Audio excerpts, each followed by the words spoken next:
Good morning, everyone. Thanks for joining. It's going to be in English. I hope that's okay for everyone. It will be a workshop. I will try to do all the coding myself also, together with you. If there is any problem or you're stuck with something, just raise your hand and I'll pass by. We have plenty of time. It's 3 hours, so we can manage everything, so there's no real issues. Before we actually start with the workshop, I have to have a small slide deck to go through so that I know that everybody understands the terminology and stuff that we are going to see. And then afterwards, we'll just do some demos and see how far we can get. All right? Okay. And also, if you have any other general questions, just interrupt me. No problem. We are not with that many people, so I think we can cover everything that's needed. Okay. So what I'm trying to introduce you today is talking about .NET Aspire. It's a new framework by Microsoft they introduced. But one of my main topics that I love is observability, and I'll try to focus more on that. Aspire just helps us to get that going, but for me, the observability part is the key for the demos and everything. Okay. So who am I? I'm Glenn. I'm from Belgium. I work for an insurance company. If you would live in Belgium, I would say take an insurance with our company, then my paycheck is being paid, but otherwise in Porto, I don't think that's possible. If you want to reach out, I'm on Mastodon and also still on X. So most of the time I'm on social media, always you can find me there, or on LinkedIn also, if you want to hook up, no problem. So what are we going to talk about? Well, we're going to use .NET Aspire to do our coding, but the goal is to have in your distributed environment, if you have a distributed software landscape or something in a bigger company, then you have a lot of different software elements talking to each other. Maybe you have microservices, or maybe you have a modular monolith and it's talking to an API from another team, or maybe to an API of another customer, and it comes back and stuff like that. Well, and if you want to have something in production that is production worthy, you would try to at least have these 3 things available. So that's the key thing that we are trying to do today. So what you can do is set up some monitoring. Well, the monitoring part, why do we do this? Well, we want to capture and measure some metrics. That's always important if you have something in production, because then you can get insights on the health and the performance. What you would typically do is check maybe how many requests your API can handle in a day. You do stress testing or anything like that, or see how many memory usage is being used when you have an API up and running, stuff like that. So anything that can be captured as a metric, you will try to set up. Okay, so that's one of the first things. Secondly, you're probably already familiar with this. You'll try to introduce some logging system, of course, trying to set up something that you can at least have an idea what's going on when your system is running. So you can, like it stated, record some important events that you think, I need to be aware of these. And why is this important? Well, if you want to troubleshoot later on, then you can have some data knowing what happened when your application was up and running. And the last part is actually traceability, having some traces in place. And this, I like this part the best, because this one will give you an opportunity to see an end-to-end flow. So, like I said in the beginning already, if you have maybe an API that's posting messages on a distributed messaging system, be it Azure Service Bus or RabbitMQ or Kafka, doesn't matter. And another process that you self-deployed is picking up those messages and processing them. Well, wouldn't it be nice if you have an end-to-end flow, that if something happens in the processing, some error or something occurred, that also the team that builds the function triggering the message will notice, like, hey, my message that I posted on the message bus didn't get picked up, or something bad happened, and we can see it end to end. So that's also one of the goals that we are trying to accomplish today, all right? Try to see if we can get a good overview of things happening in your systems. And how does this tracing actually works? Well, in essence, it's very easy. The concept itself is very easy. It's been around for several years already. You just, as soon as one interaction comes into your system, like you're a big company having a lot of services, as soon as something happens, you have to check if there's already an identifier available, a tracing identifier available. And if not, you just generate one, and as long as things happen in the system, you pass along that identifier. So that's the promise, that's how easy it should be. But of course, what we noticed along the years that a lot of vendors just created this themselves. So if you are in your own company and you don't have to talk to anyone else, then you can just create this yourself. Just in the HTTP headers, set something like x dot correlation ID. Maybe some people already seen that happening. But of course, if you then need to talk to other software vendors, it would be best if you talk at the same level. You understand each other and that you can pass traces from one end to another. And a lot of companies saw this, that this was difficult to maintain if everybody did their own thing. And then something new came into the market, an open source framework called OpenTelemetry. And OpenTelemetry tried to solve that problem that a lot of software vendors were doing their own thing. With OpenTelemetry, you can now talk, if you have a team working with Java, creating their endpoints, and you have another team working in Go, it doesn't matter actually, and they need to talk to each other. If they both use OpenTelemetry, the tracing will just work, okay? So that's the promise, and that's why I like to use OpenTelemetry with that. And the cool thing is, and that's why we introduced .NET Aspire, is that Microsoft also saw that this is something very unique and very helpful for developers. So if you set up a .NET Aspire project, OpenTelemetry will be automatically baked in. So that's the cool thing about this, all right? Now, if we want to visualize what happens, there's a little bit like so. So maybe you create websites, and a user does something on your website. It pushes a button, like places an order, or I don't know, puts an item into a basket, or anything else. Well, behind it, OpenTelemetry will check, okay, is this an action that I already tracked? If it didn't track it yet, it will do two things.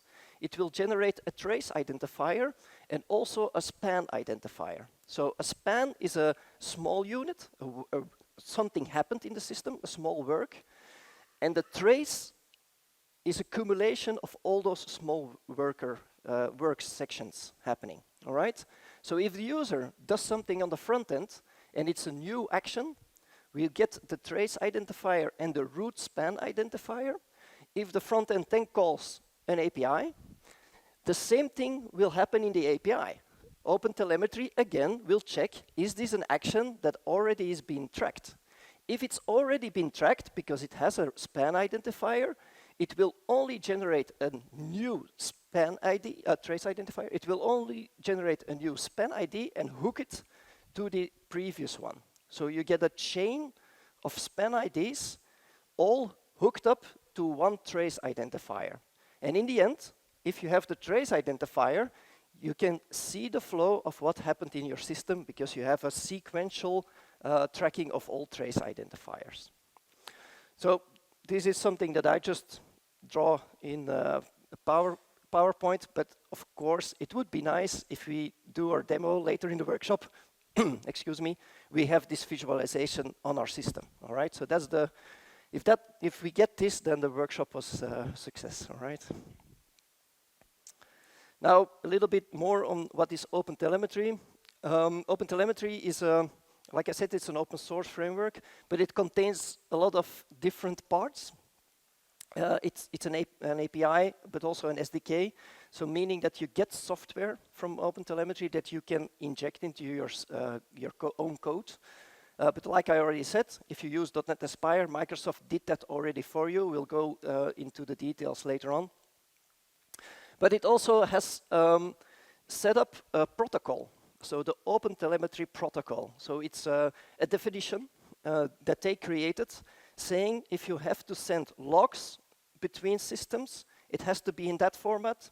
If you have to send metrics between systems, it has to be in that format. And if you send traces, it has to be in that format. So there is a protocol, the OpenTelemetry protocol, that defines how those elements need to be structured.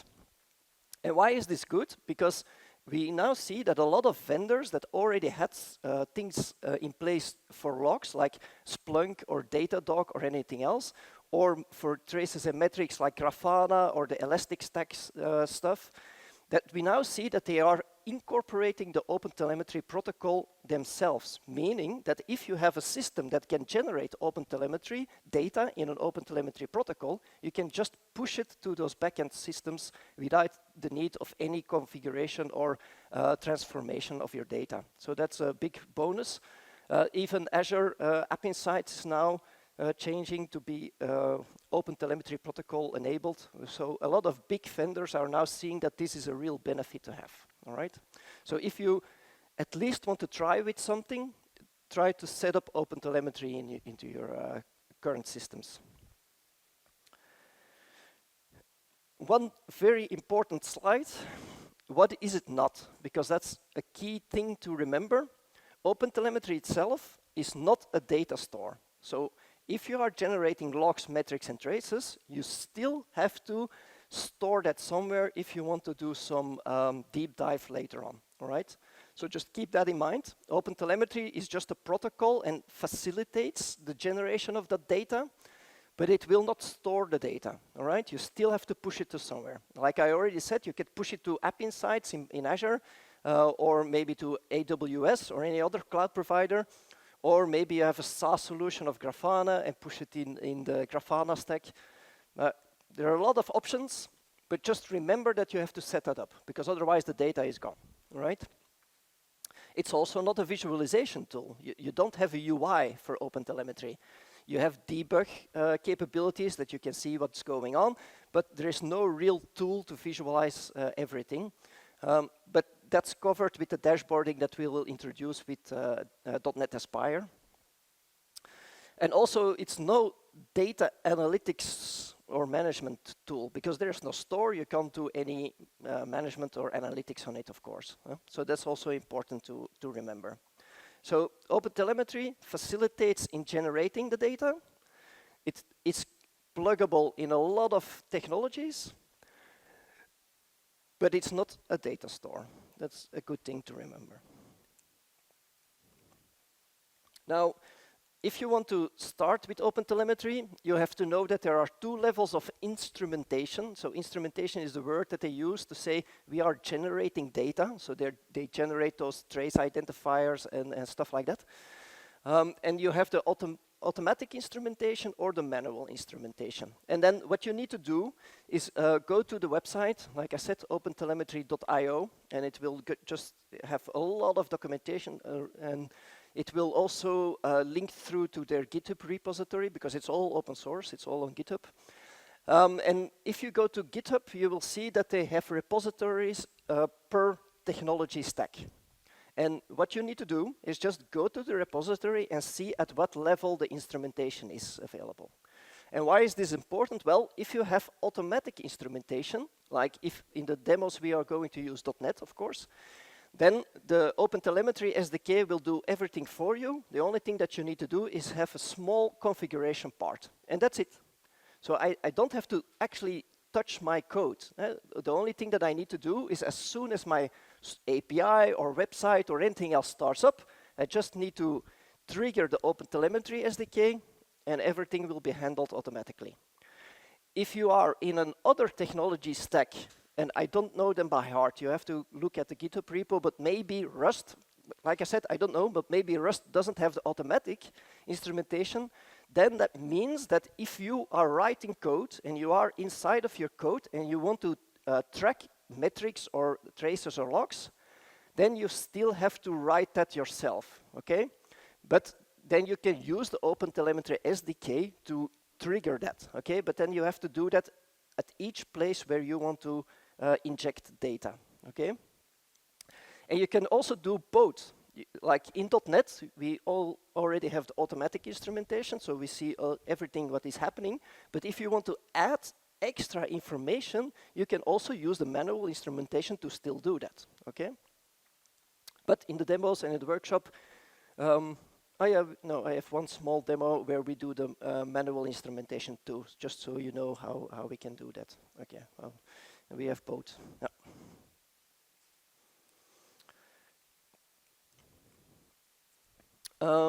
I think, yeah, this I already talked about, but I will highlight it again. Like I already said, OpenTelemetry also defined a protocol, the OpenTelemetry protocol. So if you look on the internet for OTLP, then you get a lot of hits. And that just means that the data can be sent to a third party in a certain format, okay? And the good thing is that, like I already mentioned, if you currently are already in a bigger company that invested in having a data stores, like having an Elastic data store or Grafana or SEQ, Datadog, Splunk or anything else, chances are that those are currently already OpenTelemetry protocol native, that they can just get that information straight away. All right. If you want to send that data, you can do that in two things. You can just send it straight away. You have to, like I said, we have to do a small configuration when we start up our applications. And there you define where the data needs to be pushed. So you can do that straight to the third-party software if you want to, or, and this is one of the softwares that is available in OpenTelemetry, you can also use an OpenTelemetry collector. I think I have a visual of it. I will show you directly. But why is an OpenTelemetry collector maybe easier to use? Well, an OpenTelemetry collector can do data transformation. That means if you are sending data in an OpenTelemetry protocol format, and you want to pass that data to a data store that's currently not OpenTelemetry protocol enabled, the OpenTelemetry collector can probably transform the data and push it then to the third party.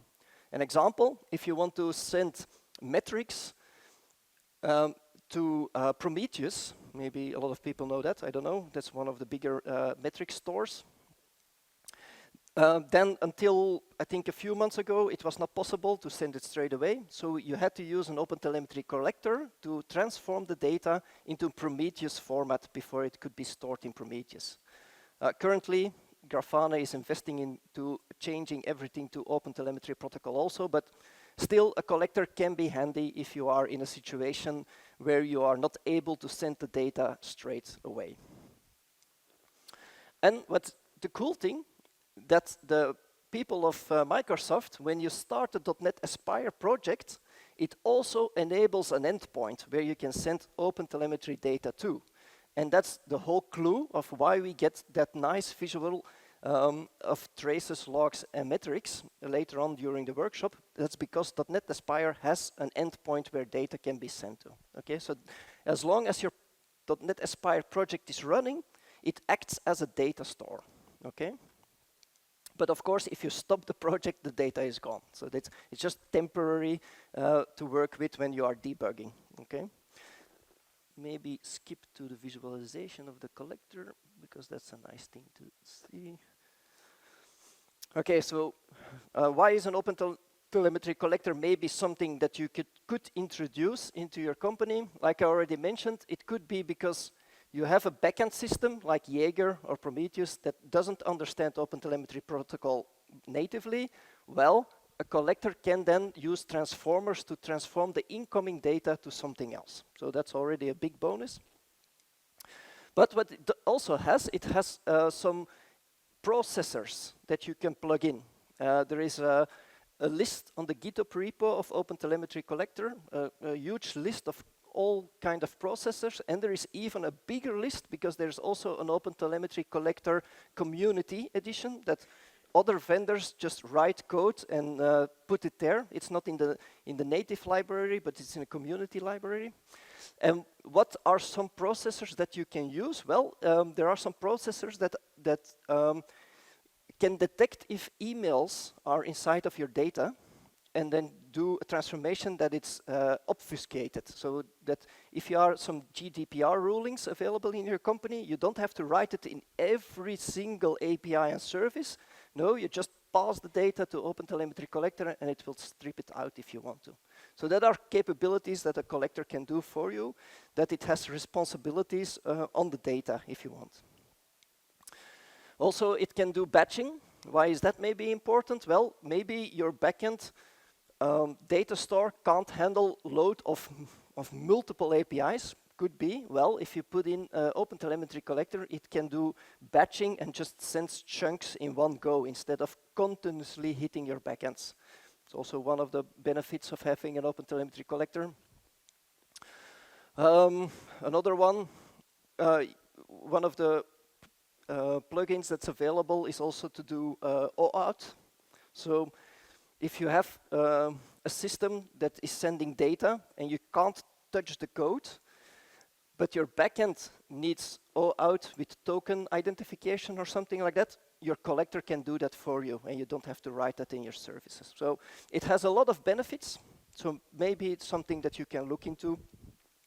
And if we have time today, I will show you a demo where I added that to a .NET Aspire product. It's not really in the workshop, but if we have time, I will just show you some other things so that you know what is capable with .NET Aspire.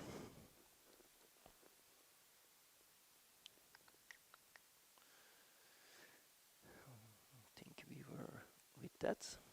Okay, and now we come to the nicest thing that we want to see today. So what is .NET Aspire? Well, it's a framework that Microsoft created so that you can, in code, describe how your software environment needs to look.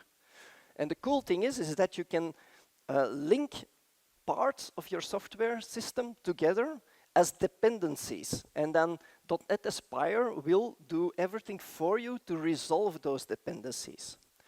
Like an example, if you are creating a website and it needs to talk to an API, .NET Aspire will just handle that for you, what the endpoint will be.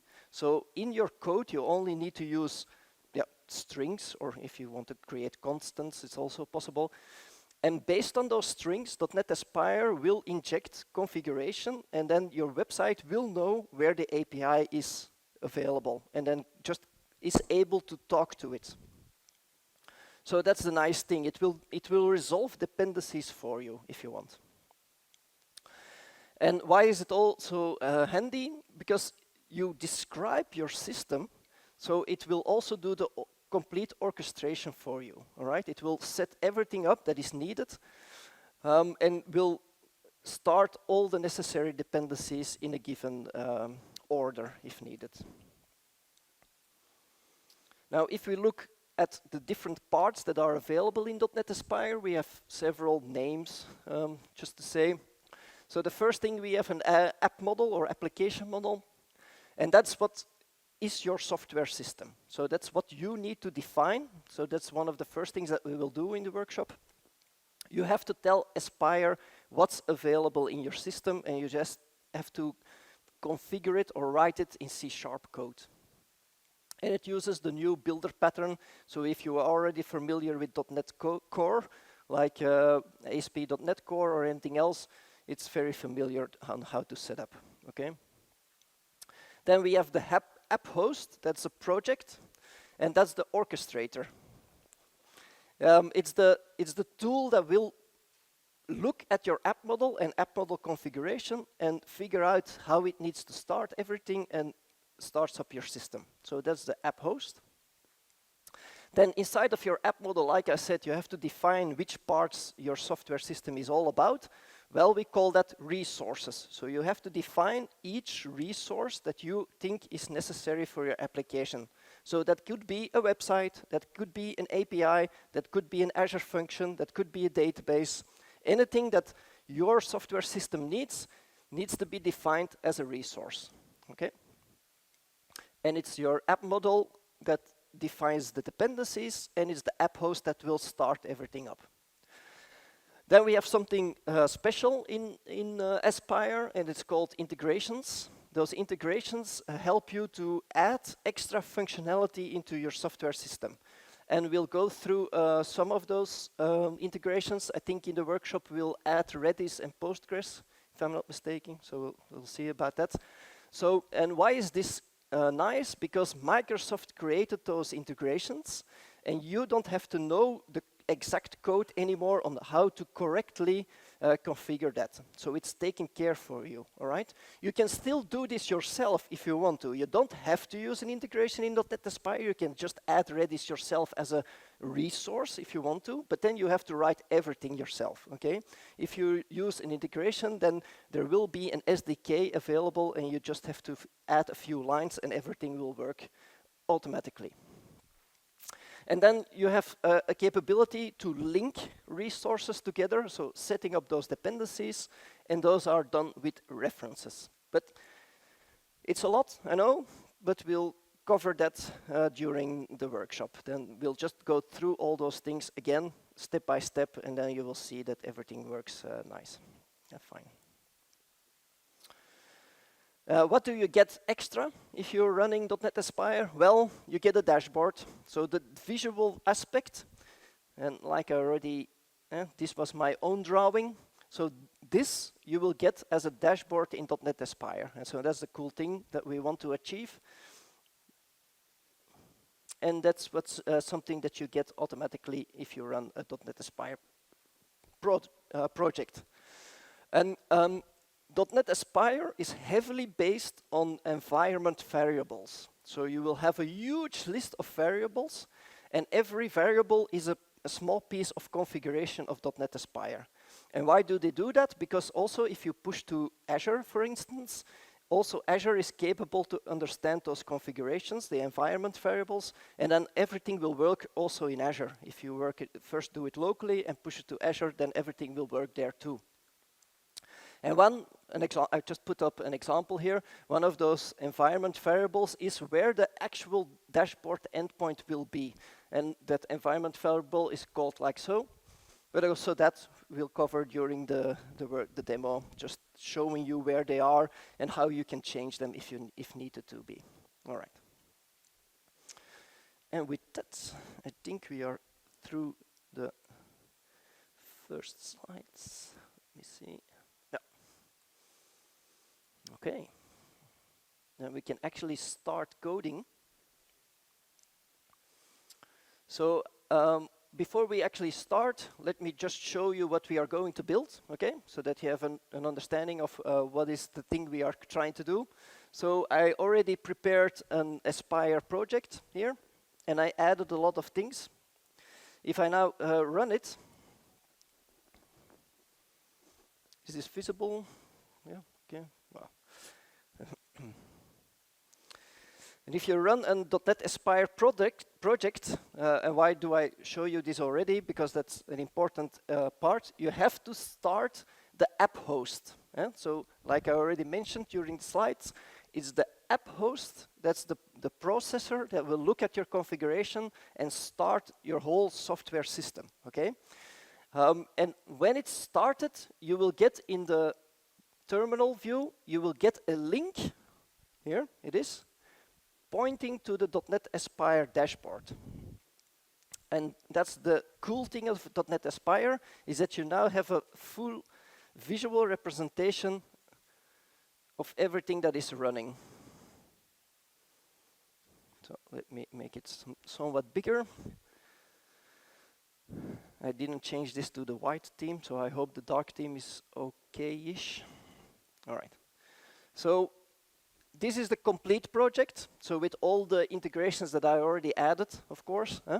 But you now get a good, nice overview of all the elements that are in your software system and that are running together. So in our case, what I did prepare was we have a website, we have an API, and the website is talking to that API. The API will put a message on RabbitMQ. I picked RabbitMQ, why? Because it's easy to run locally. If you, up until last week, we didn't have a simulator for Azure Service Bus, but currently when I was preparing the workshop, they just launched it last week, but I didn't test it yet, but okay. But RabbitMQ is a messaging system that you can just run locally, so that's nice. So it puts a message on the messages queue, and then we have a .NET worker service that just picks up of those messages, and it just logs it that it did pick it up. We also added a Redis cache that we can use, and I also added a database, a Postgres database, all right? And the cool thing about Aspire is that you now have this visual representation of all the software elements that are available in your system, but they also include the endpoints, meaning that I don't need to know what endpoint it was. I can now just click, and my front end will be visible, okay? So you don't have to remember which port it was and stuff like that. No, it's just available, and I can just open it. It's just a demo front end. But like I said, I'm now refreshing and see at the date time. So that's one of the things that we will be adding. So the date time only goes up after 5 seconds, is because we are using Redis caching to do output caching from the website. That's one of the things. If I'm now going to the weather, it will actually call the API. And one of the things we also do, so if I'm clicking refresh, you can't really see it, but I'm clicking refresh, and it only refreshes after 10 seconds, because also in the API we will introduce the Redis cache to get caching available there. Yep. So every 10 seconds it will invalidate the cache. So those are the things that we are doing. One of the other elements that you get in the dashboard is that you now get an overview of all the logs that are available. So you can just see all the logs. You don't have to go through the running systems and then know where the debug logging is available. No, you just at the top select the service that you want to see, like the website or your API or anything else, and you will get the logging that is available through .NET Visual here. So yeah, you will see a lot of things that is actually trying to use the cache to store things. So if I now go to maybe that worker service, then you will get information that it picked up a message from the message bus saying hello world, so that you get the logging available. And just to show you that it should work, if I open this side by side, maybe. It's not a huge screen, so let's see if it's, it doesn't do it. Of course not, because I'm on my Mac and I'm not on my Windows.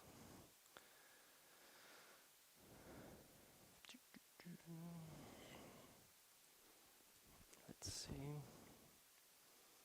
Okay, so it's now 10:36. Let's try this again.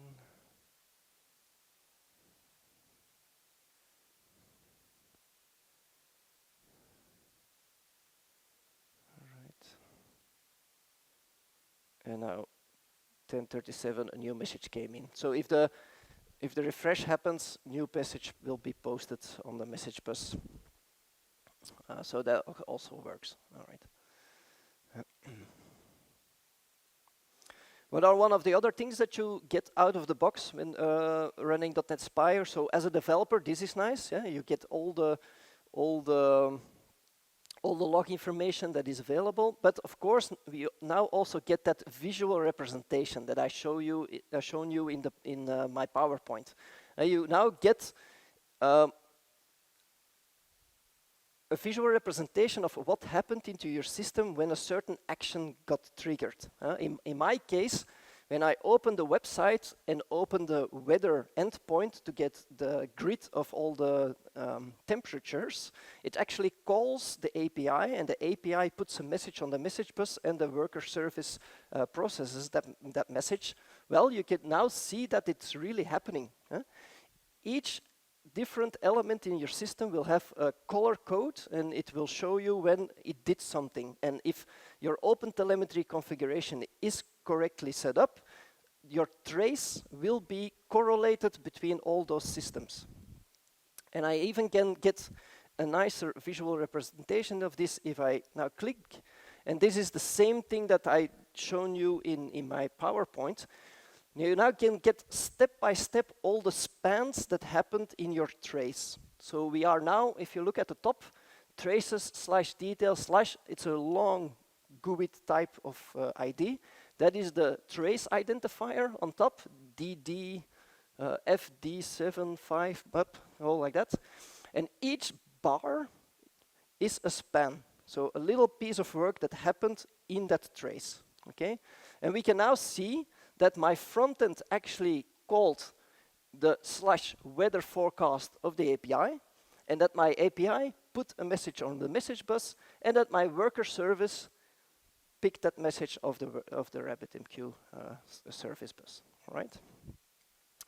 And what we also see is that the API itself used Redis cache to store the data. To first read the data to see if it's there, and if it's not there, then store it in the cache for later things. So if I get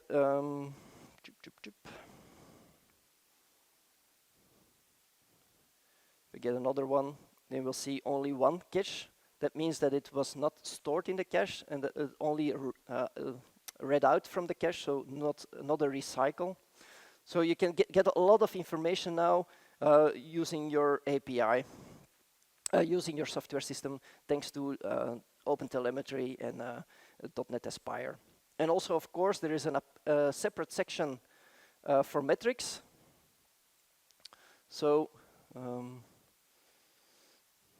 that's also automatically available, that you can get now different metric data for your different software elements. So in this case, it's a graph overview of all the request durations, so how long one specific request took place.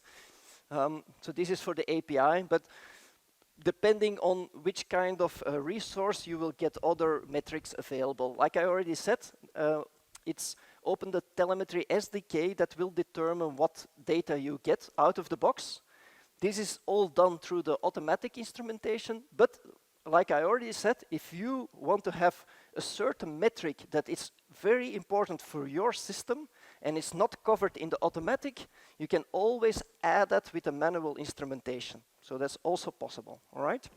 So if you now maybe, I don't know, want to add a metric saying if we have customers that are logged in and they are from a certain area and we want to count how many of those customers we have each day, that's something very specific for your system. You can add that as a metric into the OpenTelemetry data, all right? And then it will be visible in your metric overview, okay? But these are just the out-of-the-box .NET metrics that are available. It's actually Microsoft that linked the ASP.NET metrics to the OpenTelemetry SDK, and that's why we get those here visibly. I think it will also have something about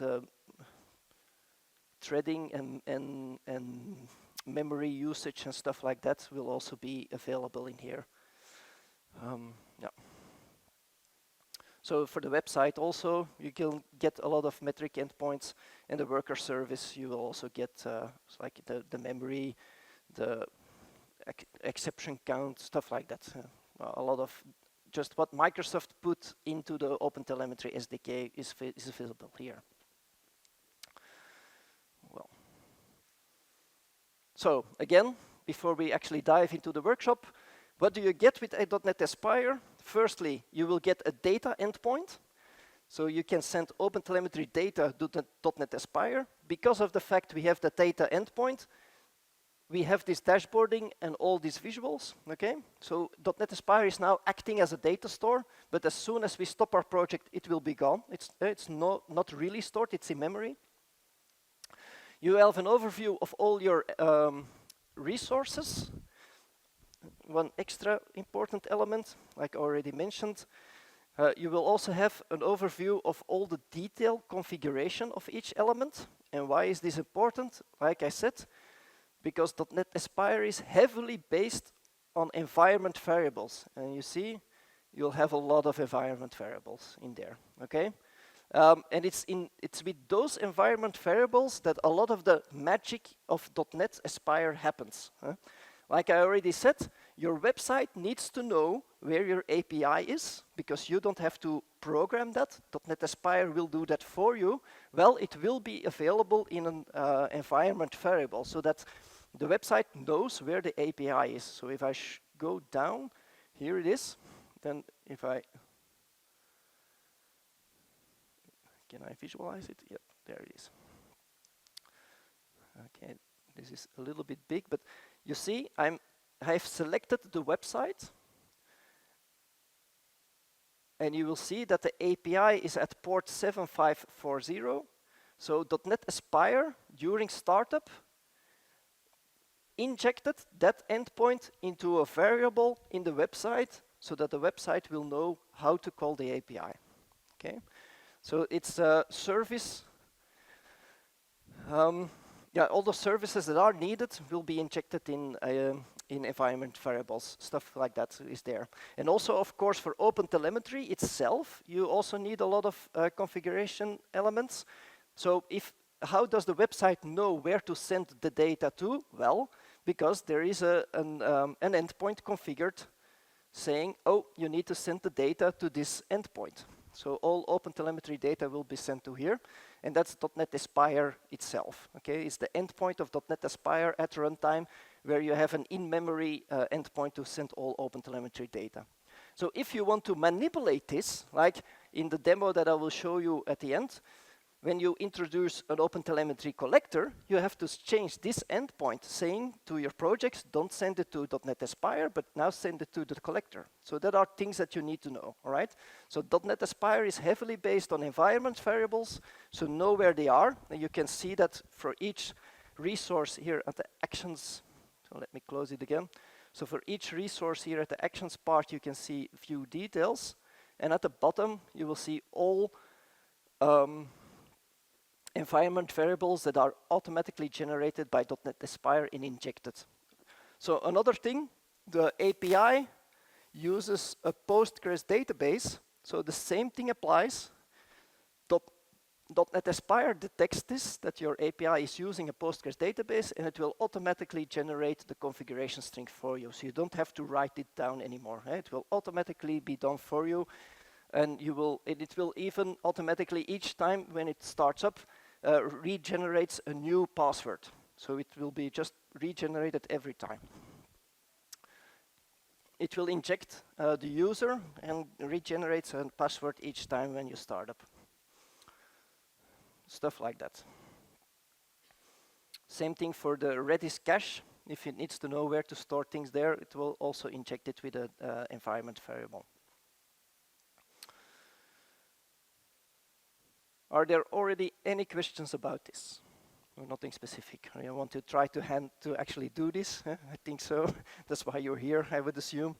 So let's get started. So we'll try to do the same. If the workshop is done, you will normally have this running at your local PC. So let's try to get that going. All right.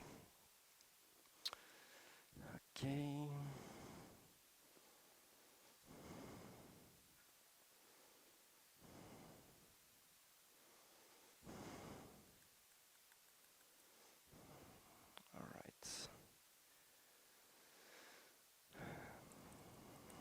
So I'm on a Mac.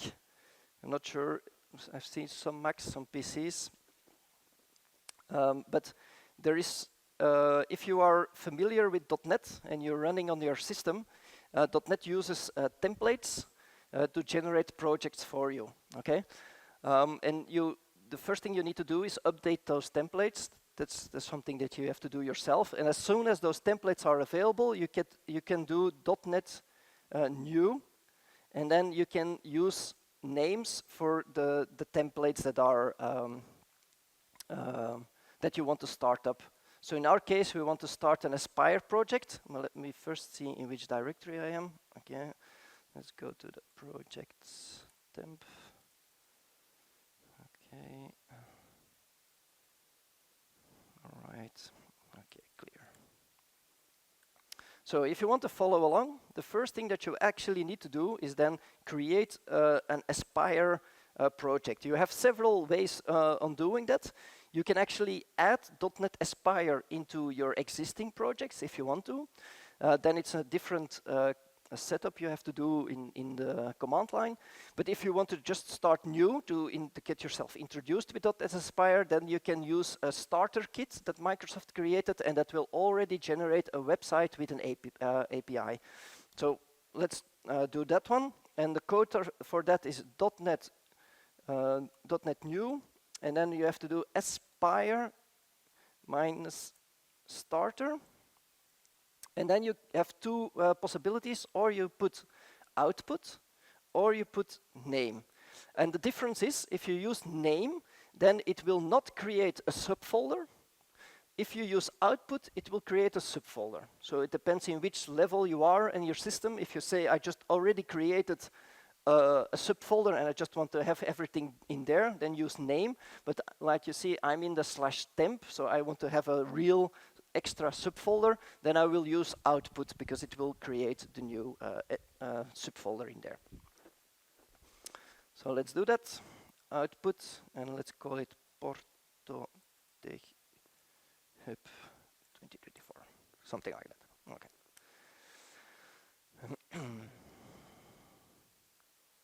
And if everything is correctly done,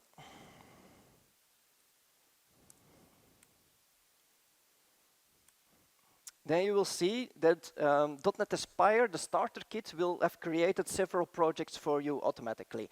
You will get the app host available, because that's the thing that you need to configure everything and start your .NET Aspire project. You will have an API, and you will have a Blazor web frontend. It doesn't, like I said, it doesn't have to be Blazor, but the starter kit just does everything with .NET, so it's Blazor. But you can even use .NET Aspire with React, Vue, Angular. It doesn't matter, all right? It just needs to be a web thing, and you can hook it up. On the .NET Aspire GitHub repository, there are a lot of examples of other technologies mixed with .NET technology. So it's not only for .NET, but of course most of the samples will be with .NET, all right? And then we'll go through what you get. So if you now want to open this project and you are in your terminal, you can just do code dot, and then you will get a new Visual Studio Code window with that folder automatically started. And there you are. And now we come to the important elements of what is a .NET Aspire project. But before we start, maybe the good thing to already check is your project is actually running and working. Because if you want to use this, and this is your starter kit, then you have to check if it actually works. So the best thing to do in Visual Studio Code is just start the terminal, then be very vigilant on where you are. I'm in the root folder, and the root folder is where my solution file is in, okay? And the app host is a subfolder of my root folder, okay?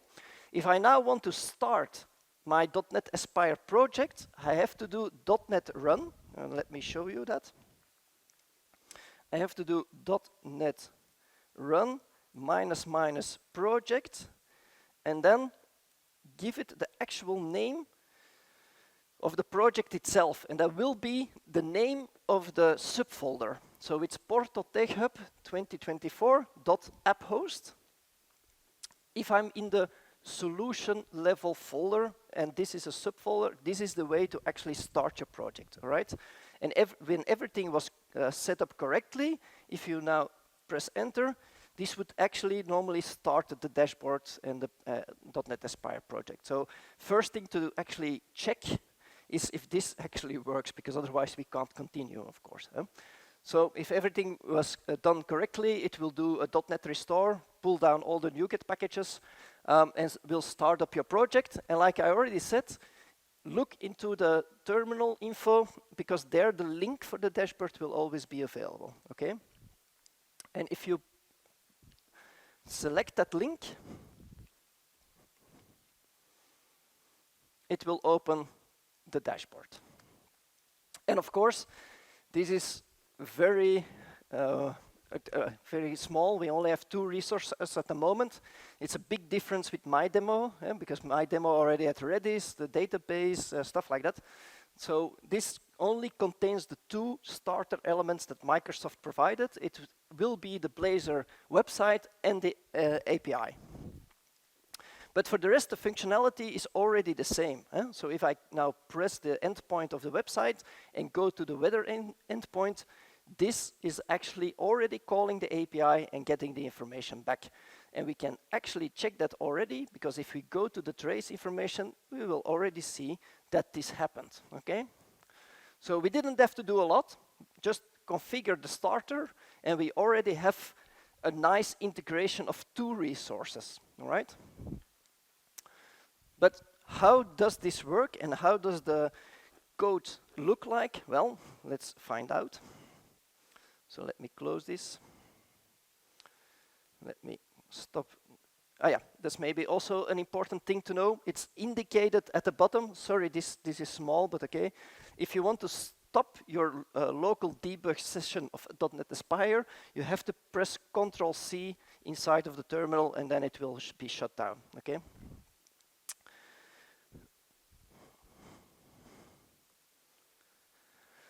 So, what are the most important parts of .NET Aspire? Well, first thing, of course, is the app host. This is your orchestrator. This is the thing that will detect all your configuration and your resources and will start up everything. So if you go into that project and open the program.cs file, then you will see everything that is important for .NET Aspire. Let's make it a little bit bigger. Oh, I'm in the wrong project. Sorry for that. This is the new one we are. Okay. Whoa, it's maybe too big. Okay. So this is the small first .NET Aspire starter kit, and we only defined 2 resources. The first one is at line 3. It's the API. And the second one is at line 5. It's the website.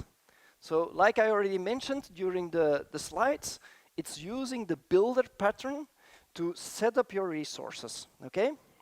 But how does it know what resources are available in your project? Well, this works because of these constants that are available here.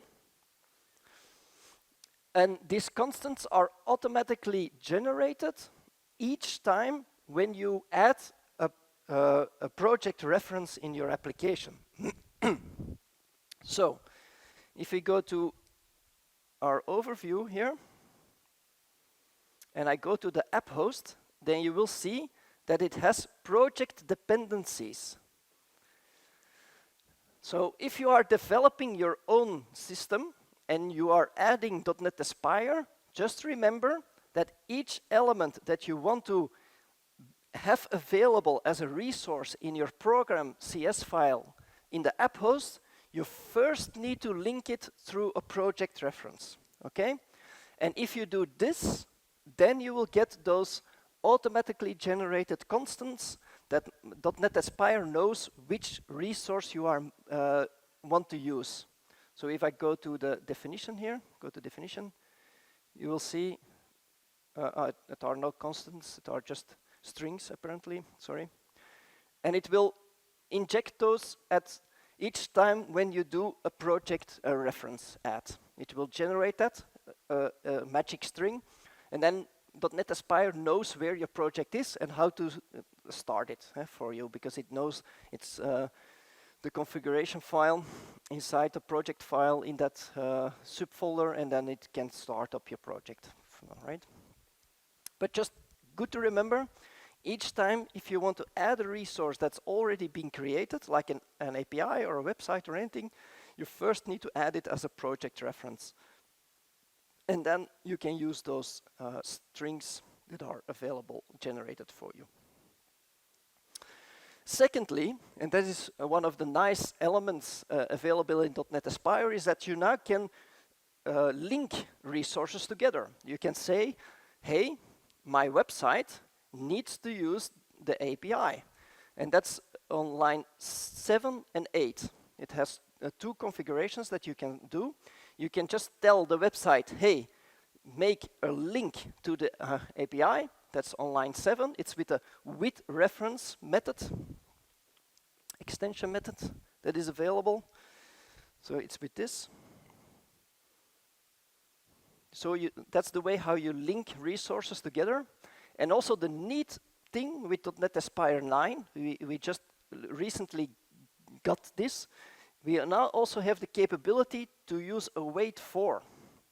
And this means that .NET Aspire will only start the website when the API is in a healthy state, okay?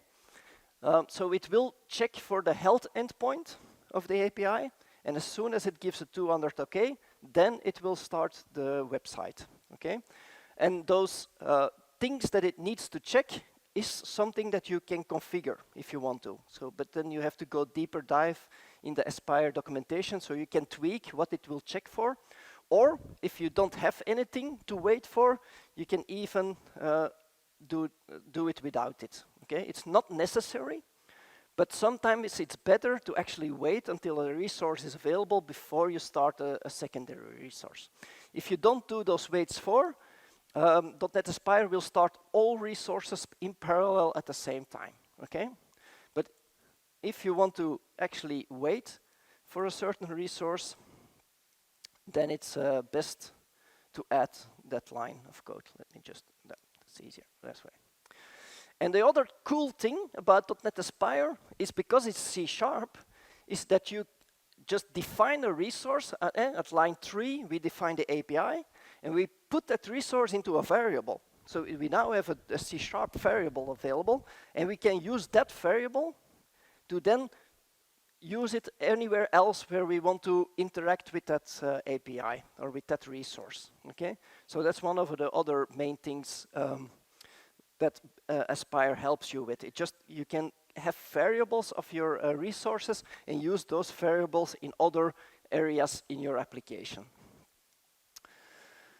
One other important element is the one at line 6, is the with external HTTP endpoints.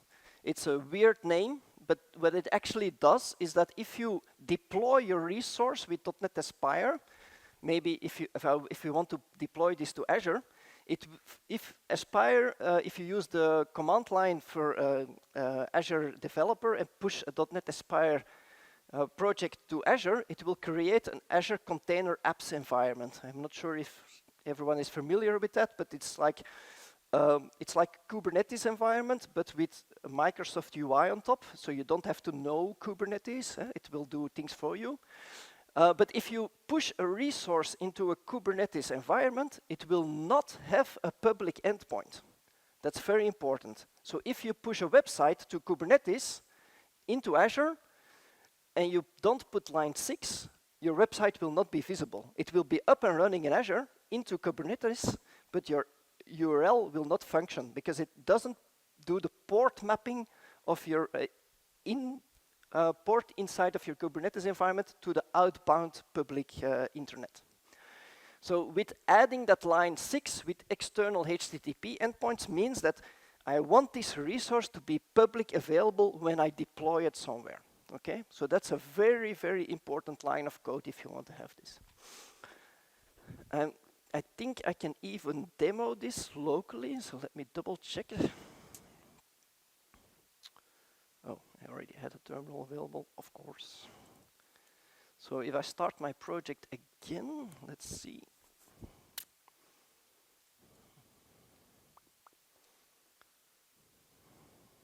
Okay, and I go here. They will see that the website is actually working. But I think if I open the API, and I now do /weather forecast. Oh no, it does it. Locally, it always does the port mapping. But if you push the API to Azure, and you didn't add with public endpoints, you wouldn't be able to get the JSON, because it's in a Kubernetes environment, and it will be not visible, okay? But locally, it doesn't start Kubernetes, it just starts the service, so then the endpoint is always available. But in the cloud, it won't be available until you add that extra line of code.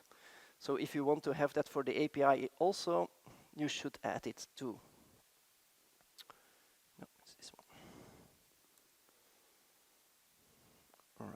what do I need to explain extra?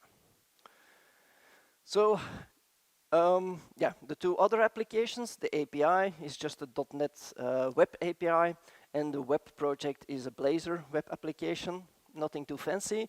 But there is another project in here, and it's called Service Defaults. And that's also a very important element of .NET Aspire. Why? This is the project that Microsoft created for you to help you create production-worthy applications. So .NET Aspire, and it's even, it used to be in the beginning in the title on the GitHub repo, it's an opinionated framework. So that means that the people creating .NET Aspire, the team behind it, said, hey guys, if you want to create something, you have to have this minimum of elements inside of your project. And one of those things is OpenTelemetry. So that's what the team of Microsoft decided. They said, each time you start a .NET Aspire project and you inject a resource, we will inject OpenTelemetry in there. And that's in the service defaults. All the things that Microsoft says for a production product, you need this, this, this, and this, will be in the service defaults. And the cool thing, it's just a C# library. So you can just extend it or add things that is important for your company, or tweak the things that are already available in here, okay? So how does this happen? How does this work? That's the only thing that you need to do when you want to add .NET Aspire. Then you need to inject the service defaults project into your own projects, if you want to. It's not mandatory, but of course, if you want to have the nice OpenTelemetry end-to-end traceability, then you have to do this, okay? So if we now look maybe at the API, if we go to the program CS file, then you will see at line 4, that's what .NET Aspire, what you need to do yourself if you add an API that was already created by your own company. And that's not been generated by .NET Aspire itself. If you add your own API into the project and you want to have those defaults available, then you have to add line 4, okay? The .add service defaults. That's the extension method that you get from the service defaults project. So actually you need to do two things, of course. You need to first add the dependency, the project dependency to the service defaults, of course, otherwise you wouldn't have that method available. And secondly, at the start of your creating your whatever, in this case it's an API, be sure to trigger that add service defaults extension method. And if you now go, I can show you the same for the web, the Blazor web. If you go to the dependencies project, you will see also there the service defaults project is linked. And if we go to the program that says file, also here the service defaults is started, okay? That's an important thing to remember, because if you don't do that, you will not have the OpenTelemetry capabilities available between your services, okay? And it will not be visible in the dashboarding or anything else. So that's an important part of your project. And if you now go to that Azure to that server default method,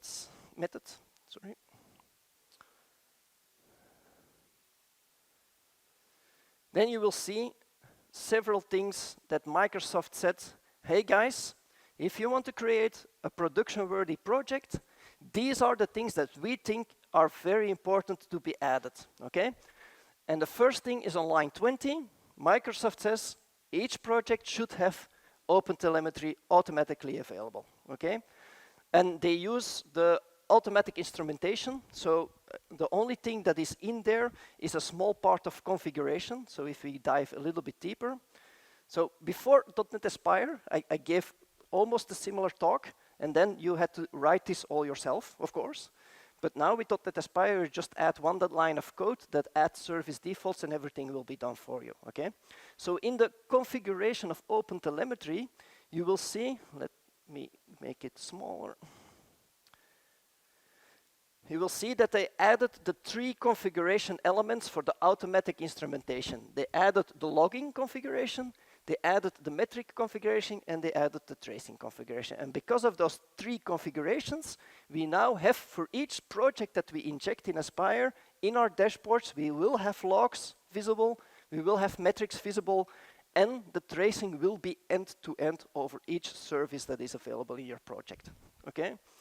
What is here in here? Nothing much. Actually, the only thing that you need to configure if you're using the automatic instrumentation is you can set some properties. And the other thing, yeah, like I said, so this is the instrumentation for metrics and also the instrumentation for traces. It's just only configuration. That's all available thanks to the OpenTelemetry SDK. And the other thing that you need to do is actually telling OpenTelemetry, hey, where does all the data need to go? Like I already said, in a real production environment, you will probably set up some data stores, third-party data stores. If you are just running locally with .NET Aspire, this will push all the data to the .NET Aspire dashboard endpoint itself. Okay, so at debug time, you will have all the data in memory with .NET Aspire. And if you go to that exporter configuration, and here is the magic, like I already mentioned at the beginning, .NET Aspire uses environment variables, so it will look for the OTel exporter OTLP endpoint, and will say, okay, all OTLP data that I generated will be pushed to that endpoint. And at debug time, this will be the .NET Aspire endpoint. I already shown you this in the details at the dashboard, okay?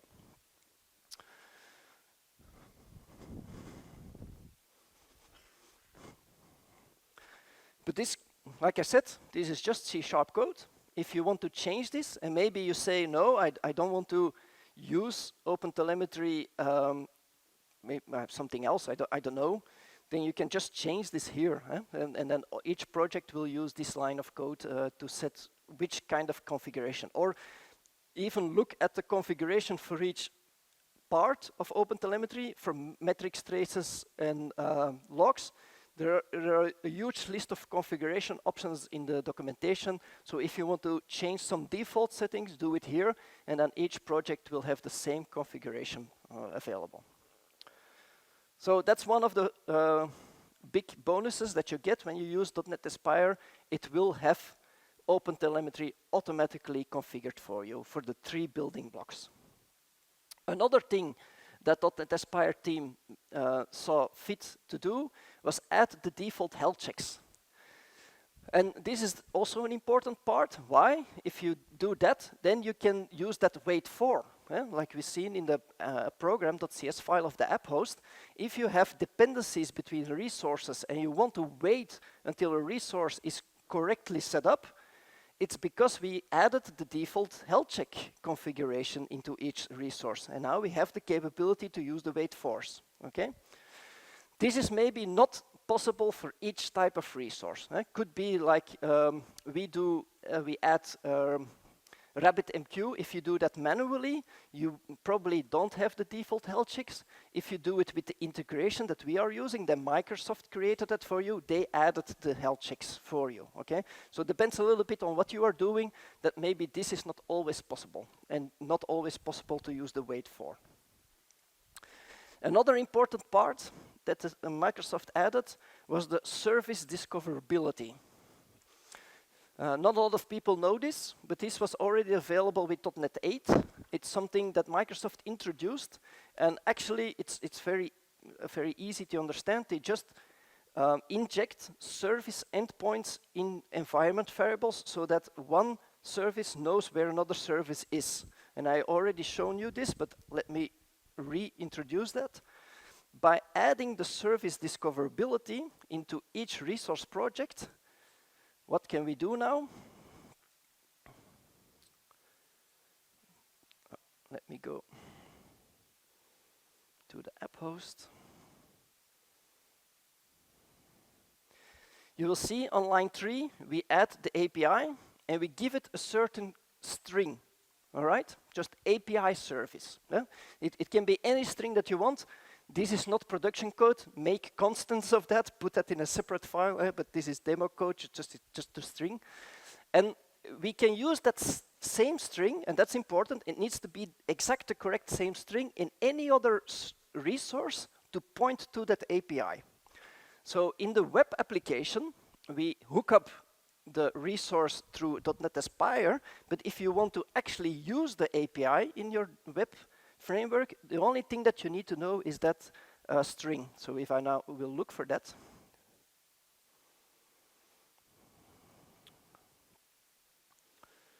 let's see, it needs to be in the web project. Where is the web project? There's app hosts, app host. Here it is. So in the web project, the only thing that I now need to configure is an address called API service. It's not a real URL. It's not an IP address or anything else. We just define, and that's important, it needs to be the exact same string sequence, okay? You just define that, and if you use this, and your project is also configured to use the service, what's it called? Service, no, not observability, service, damn, forgot the name. Let's see, it's in the extension. Service discovery, that's it. What a silly word, forget it. So if your web is also configured with the service discoverability, it will understand that it needs to find that string inside of an environment variable at a certain place, and then it will know the exact API or URL to use. So let me show you that again, because maybe you forgot from in the beginning it was a little bit fast. So let me try to do that again. If I start the project, and you use that service discoverability, a few things will happen. Inside of the website, because we told the website to use the API, we will now have a certain environment variable with a certain way of writing. It will always be the same setup. It will be services underscore underscore, your magic string, underscore underscore, and then depending on what you configured, only HTTPS or HTTP, okay? You can have multiple endpoints, it can all be configured, and inside of that environment variable will be the actual endpoint. And it's that way that service discoverability in .NET works. But like I already said, we had this functionality already with .NET 8, only not a lot of developers knew this. And the .NET Aspire team said, we will use that because now we can have all those nice configurations in our app host and link services together.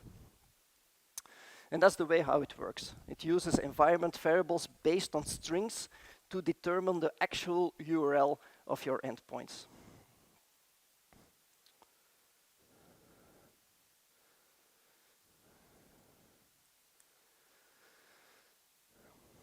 So just remember, if you introduce service discoverability, you have to define a magic string inside of your app host and use that same string in each resource where you link to that API in this case, okay? And then all the magic will automatically happen because Aspire injects the service discoverability for you. So we already have a few things in here. So with OpenTelemetry, we get health checks, we get service discoverability, and another thing we get is it inside of the configure client? Yeah, here. The standard resilience handler. It's also something that Microsoft created. I don't know if everyone is really .NET developer here, but for a few years we had a fantastic project, open source project called Poly. I don't know if a lot of people know that. Poly helped you to do retry mechanisms if things got wrong. It has circuit breaker configurability, stuff like that. And Microsoft saw a big potential in that, and they actually created a kind of wrapper on top of Poly, you could say, and it's inside of this. So as soon as you set up the standard resilience handler for a project, it will automatically already have a 3 or 5 times automatic retry mechanism. So that means if my website needs to talk to my API, and both projects are configured with the resilience, it means that if your API goes down for a few seconds, my website will already do the retrying automatically. You don't have to program that anymore. It will be automatically in this extension method. And then if your API comes back up after a few seconds, of course, if it's too long, you will still get exceptions, of course. But if it's in a small window, because something on the network just, you had a glitch, then the users will not even notice that, okay? Because the automatic retrying mechanism will be already injected in each .NET Aspire project. And it's the same thing for, if we add now the Redis cache later on and the database, also there you will have the automatic retries. If your database connection is down for a few seconds, the users won't notice, it will try and later on pick it up again. Let's see if we can dive into that. Not sure if you can see this. Yeah. So if you are familiar with Poly, it looks almost the same. So it adds several things already. Like I said, you will have the retry mechanism will be in there. Not sure where it is. Yeah, it's weird. Don't see it directly, but it's in there. I know that for sure. And you can also add other elements if needed, like rate limiting. If you have an API that can only handle, I don't know, 500 calls in 1 second or something, you can add certain rate limiting. Also the circuit breaking, not sure if everybody knows what that is. Circuit breaking means that if you call an endpoint and that endpoint gives an exception, then you can say, hey, if an exception occurred, go to another endpoint as an alternative. And then you can put timings there, like saying, after 5 minutes, try the other endpoint again, and if it works, pick it up there again. So circuit breaking, you can put alternative endpoints in there. I think the add time might maybe, I don't know. One of those is with the retry mechanism. Ah, here. Weird. It's not at the it's at the end. All right. Not sure how many retries it does. Standard retry. I have to see the documentation. I think it's 3 times or 5 times it does retry mechanisms. All right.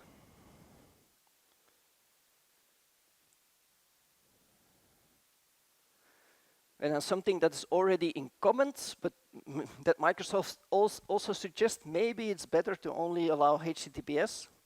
Like if you've seen, if we start our project, .NET Aspire project locally now, we still have HTTP endpoints and HTTPS endpoints. Maybe something that you want to configure also. But this is the minimal set, the opinionated minimal set that the .NET Aspire team tells us to actually use for each resource that we add to our .NET Aspire projects. Like they want to have this minimal level of code available in each resource before you can actually use it in .NET Aspire. So let me again tell you, it's OpenTelemetry configuration, it's having health endpoint checks, it's having the service discoverability, and having like the Poly framework inside of each resource with retry mechanism, circuit breaking, timeouts, rate limiting. What was it all available there?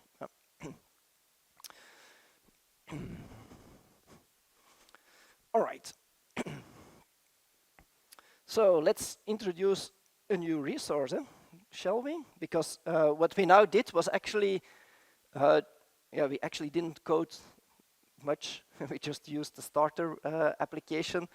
But it would be nice if we now can introduce some extra elements into our code. Well, and the extra element that we are now going to use is like if you are in an if you are creating APIs, it maybe is a good practice to use Redis cache to cache some data, so that if the API needs to do some lookup to another backend, and that backend maybe is not very responsive, then it could be nice if you cache some requests and you use Redis cache for that. So how do you do this? Well, there are several options in .NET Aspire, and one of those options is to add .NET Aspire integrations. So integrations are .NET code that you could actually write yourself if you want to, but the Microsoft Aspire team added a lot of extra boilerplate so that you don't have to know all the configuration typical setup for such an integration, okay? So if you are not all too familiar with Redis and you don't know how to configure it correctly for a .NET Aspire project, then you can use the .NET Aspire integration that the Microsoft .NET Aspire team created for you. You just have to go to the .NET Aspire GitHub repository. There is a subfolder integrations, and you have a list of all kinds of integrations that are available. Like I said, you already have several databases there, like Postgres, SQL, MySQL, that are things that you can use. Like caching mechanisms, like Redis will be in there. And another whole bunch of integrations. And also there is a community website with all other extra integrations also available.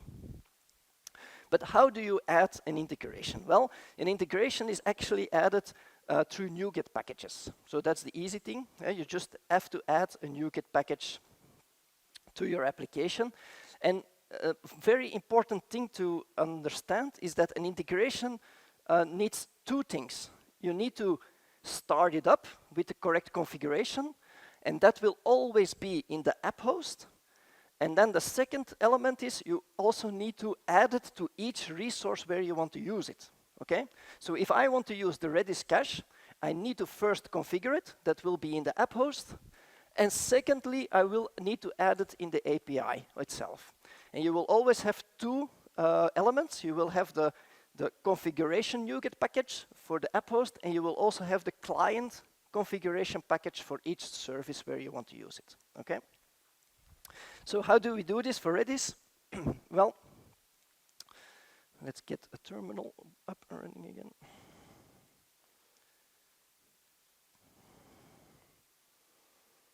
Okay, clear. So now it's also, again, important to note in which directory you are.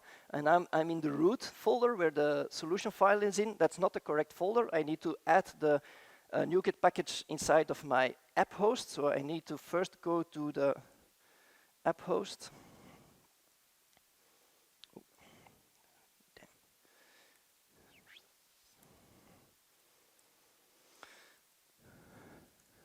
There you go. So I'm now inside of the app host. And now I can add the NuGet package. So let me try to give an example. So GitHub Aspire.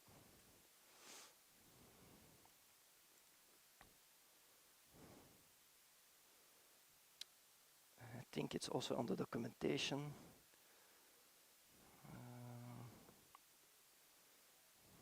Here it is. So let's enlarge it. So if you go to the documentation of .NET Aspire, it's on the MS Learn.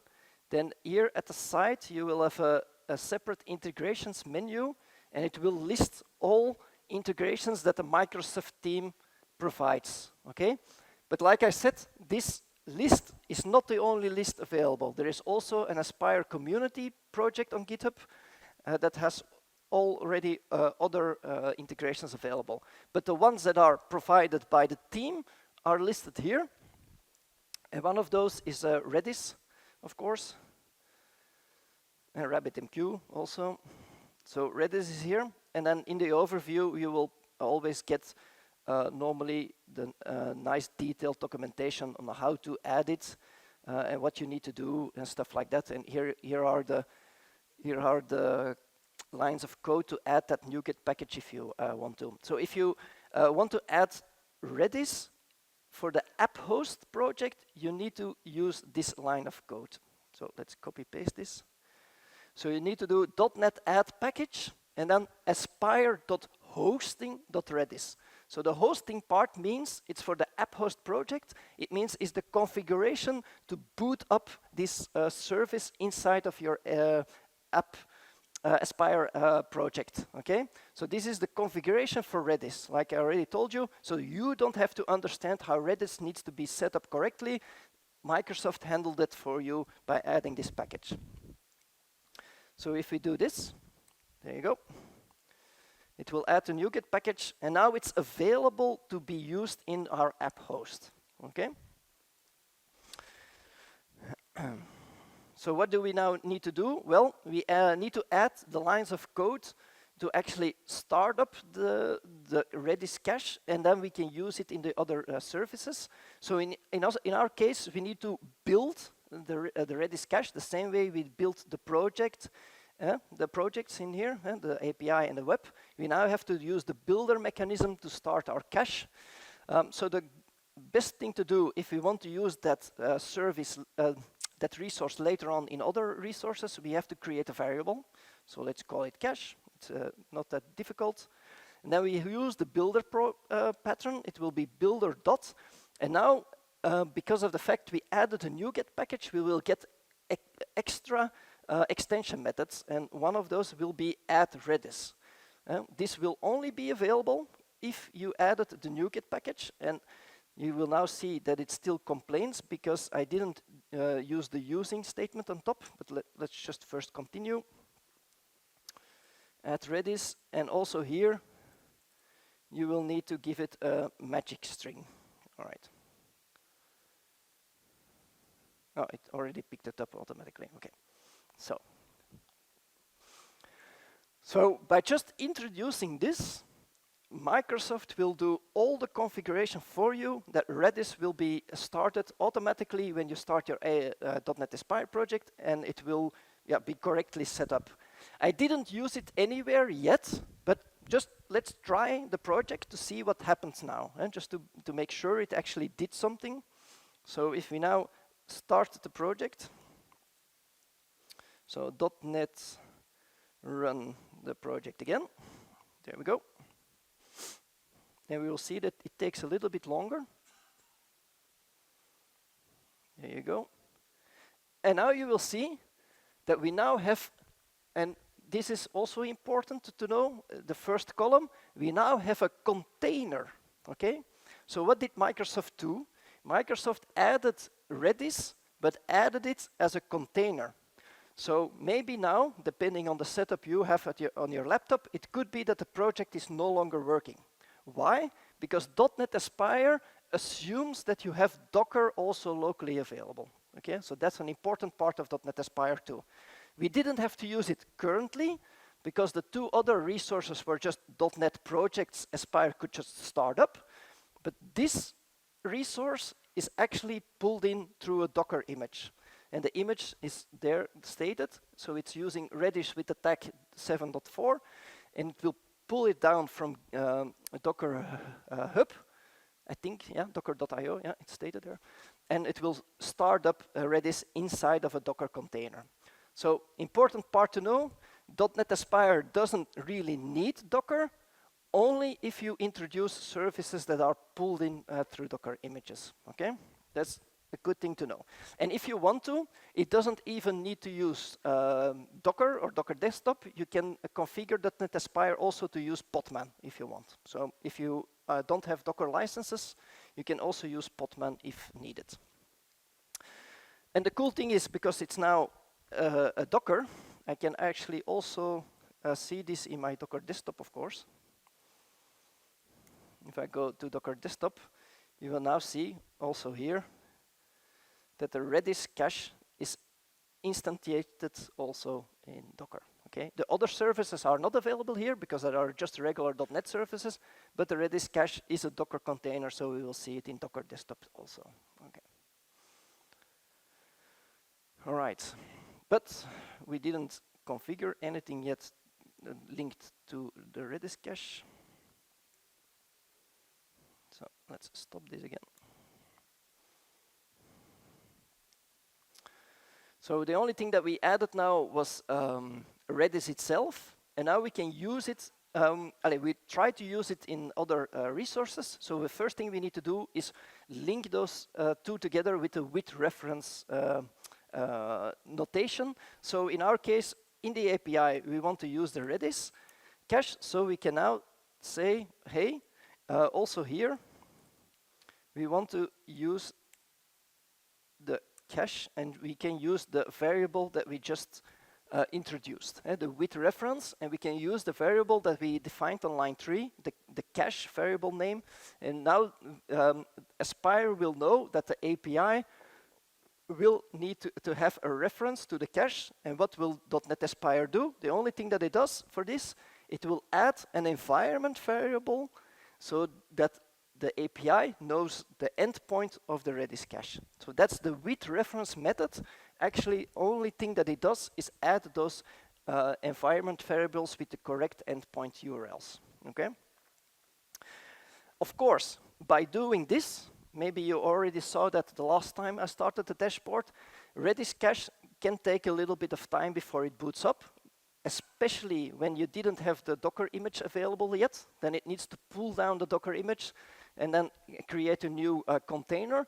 So the best thing to do is also say, hey, and wait for the cache, so that it will only link those, only start the API when it knows that the Redis cache is actually up and running. Okay.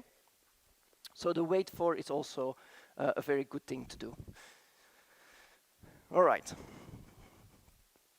And we can also, but it's not that visible, but I will do it for the demo's sake, that you know it's there. You can also add it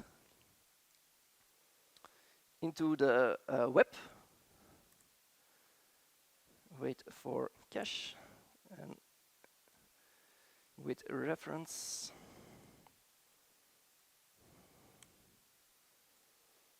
Cache.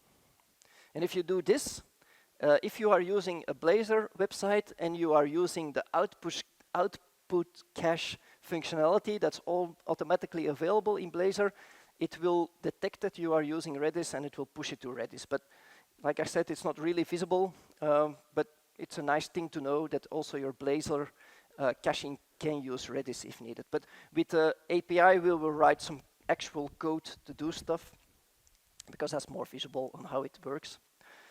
All right. But like I said, this is only code to actually start your Redis cache. That's the one element, it's in the app host, and now we need to add the secondary NuGet package, and we need to add that in each client where we want to have manual integration with the cache itself. So in our case, in the API, we also need to add a NuGet package, otherwise it won't function. So let's see.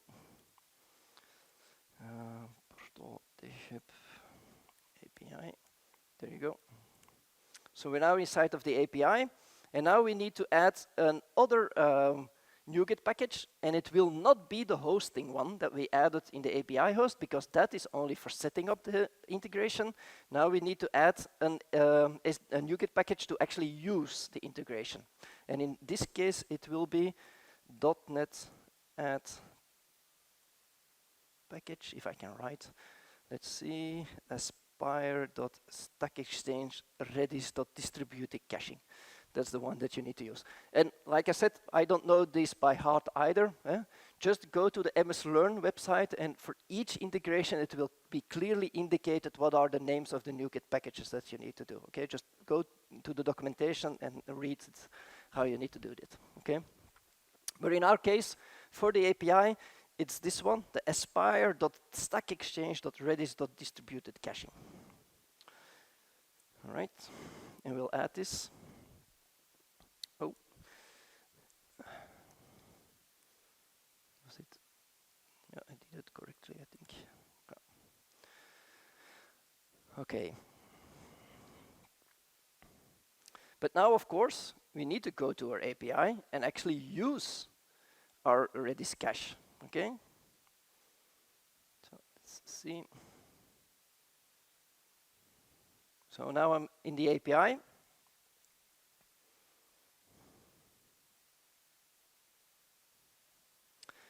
And one of the things that you now need to do, also important part to remember, like in the app host, you need to write a line of code to actually configure the Redis cache. Also, in the program file of each service, when you added a NuGet package, you probably need to add an extra line of code, an extension method the Microsoft team of .NET Aspire created to hook up to the running service. In our case, .NET Aspire. So, of course, in this case, we need to hook up Redis also. So again, it will be the builder functionality, and it will be an extension method, but in this case, it will be add Redis distributed cache. And also, important here to note is that this works with that service discoverability, so you have to use the same magic string that you used in your app host. So that's the way how those two things link together. And now your API knows where to find the cache, because in the app host you define that cache with a cache magic string. It will inject an environment variable, it will contain the endpoint of the cache, and that's why the API now understands where the cache will be situated. It will be based on that service discoverability with injected environment variables. So if we now, just for reference, check the project again to see if it actually did that. So I didn't use the cache yet, but let's just double check if everything was set up correctly. So if I do .NET run the project now,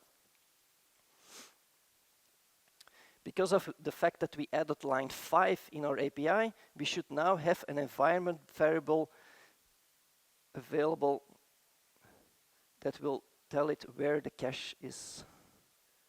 Here it is. There it is.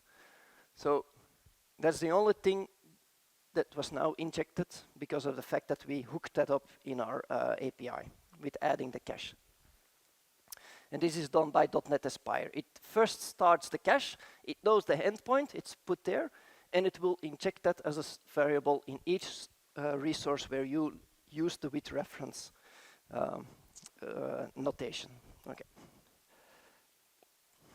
So that's working also. And the only thing left to do now, and then it's up to you, of course, where you want to use this, is now actually write code to use that Redis cache. So in this case, we have the API here. We have a weather forecast endpoint. And currently, the weather forecast endpoint will just generate random data each time when you call it, okay?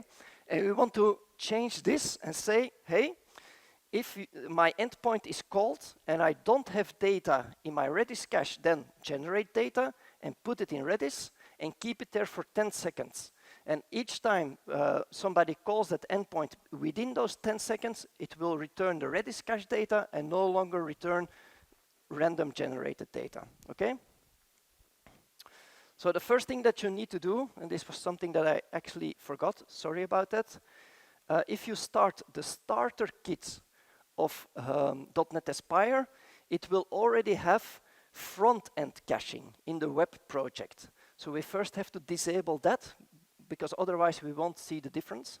So how do you do that? Well, you go to the web project, and inside of the web project component, sorry, you have to go to the page where we load the API, and it's a very easy to find. It's called weather.razor, and it will already have a line, line 3, outputs cache duration 5 seconds.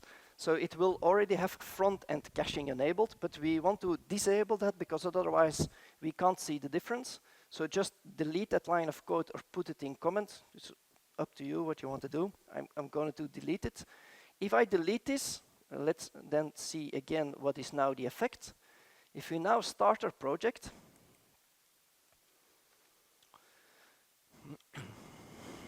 and we go to the dashboard, and we now run the front end. Each time I now refresh, you will see I get new data. It's because we disabled the output caching in Blazor, and we didn't do anything with the API. So each time I call this, it calls the API, and the API will just generate random data. We can actually see this in the traces, and you will see that I called the API a lot. Get weather, get weather, get weather. Each time I press refresh, you will see an extra trace line. But we want to change this. So we want to change it that the API caches the data for 10 seconds. All right? And we already injected the right service. We already injected the right integration. So now the only thing that we need to do is change the API code. And the API code is here. So it's in the program.cs file of the API, and it maps a weather forecast endpoint. Now, I will give everybody the demo application on my GitHub repo at the end, so you don't have to do this also if you don't want to, but I can show you the code. It's actually here. So if I go to the program element, then I'm just gonna copy paste the new endpoint. There you go. And then paste it here. I just have to delete some stuff because here also the messaging is also available. But okay, this is it. So we added a NuGet package. So we are now going to use a distributed cache. As soon as somebody hits that endpoint, it will first try to see if there is something in the cache with the key forecast. If it's available, we will use that and return it. That's it. It's JSON serialized. If there is no forecast in the Redis cache available, then we will generate new dummy data and we will store it in the cache for 10 seconds, and we will store it in that forecast key. That's it. Okay? That's the only small line of code that I needed to write. All the rest of the code for configuring Redis in your services and everything is already handled for you thanks to that NuGet package I added in the 2 projects. Okay? So that's one of the benefits of using Aspire. You don't have to really understand all the details of Redis. You just use it and that's it. Okay, so if you now start the project again, terminal.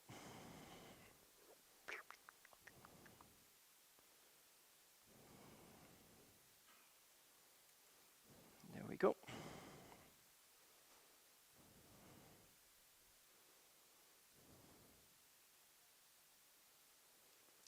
Again, it's the same. There's no difference, a cache and 2 other services. But if you now go to the front end and we go to the weather endpoint and I press refresh, nothing happens, nothing happens, nothing happens. And then if I talk long enough and we're past the 10 seconds, you will now see that it actually changed. And it really did use Redis in this case and stored the data in there, and nothing that I needed to know specifically. The only weird thing now is, hey, how as a developer can I actually now see if this is actually working? Because maybe you write something of code and it didn't go as you would think it would go. So how can we now actually check Redis? There is nothing available. You see an endpoint, it's not with a line, so I can't look in Redis. Well, also the .NET Aspire team thought about that. So if you are maybe on a local development, you can add extra configuration to also have a visual representation on top of integrations. Depends a little bit on which integration you are using, but for Redis, they added something. So we can add this too if we want to. So let's do that, because then we can actually visualize what is happening. So let's stop this again.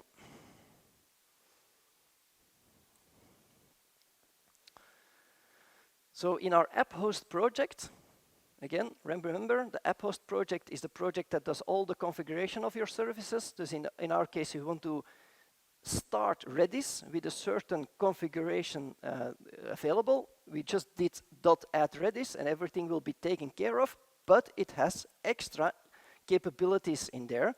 And you can also say, hey, I want to have Redis Insight available. Let me double check if I didn't write this wrong, but I don't think so. I think it's the correct width reference. Yeah, it's that one.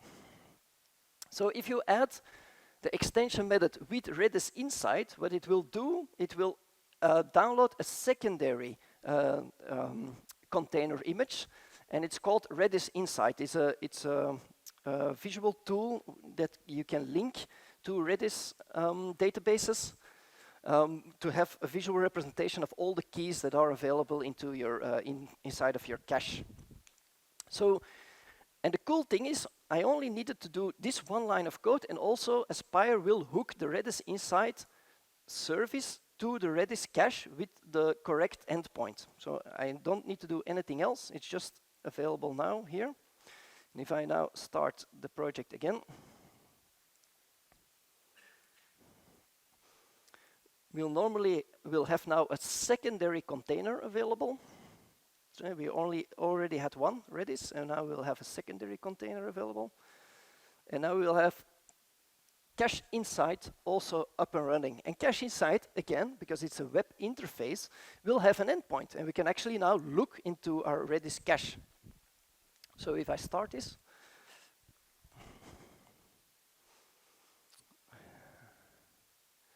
there you will see that already my cache is automatically hooked up. And that's what the .NET Aspire team does for us. It will do all the configuration and endpoint configuration for us. So we can drill down, and then we can look for keys available in our cache. You remember which keyword I used? It was forecast. And you will see that nothing is available in my cache yet. Okay? Why? Because I didn't start the project yet. Yeah? So let's see what happens if we actually now do something. If you now call the endpoint and I refresh, it doesn't refresh. So normally now, there you go. You now have a forecast key inside of your Redis cache, and you can actually drill down and see what is available there. Okay? If I now refresh again, if I talked long enough, it will be gone. Why? Because the key will only be 10 seconds available in the cache and will be invalidated. So then it's gone again. So that means that if it's gone here in Redis Insight, and I refresh the page, I should get new data because we are now not using the cache anymore. And because I triggered that, again, a new set of data will be available in the cache. All right?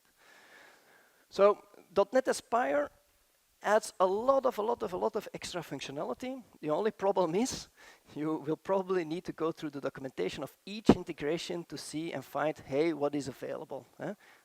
Only for Redis we'll have this debug interface with the UI. It's not with all integrations you get this nice functionality, okay? But some will have and some won't. Okay, let's stop this.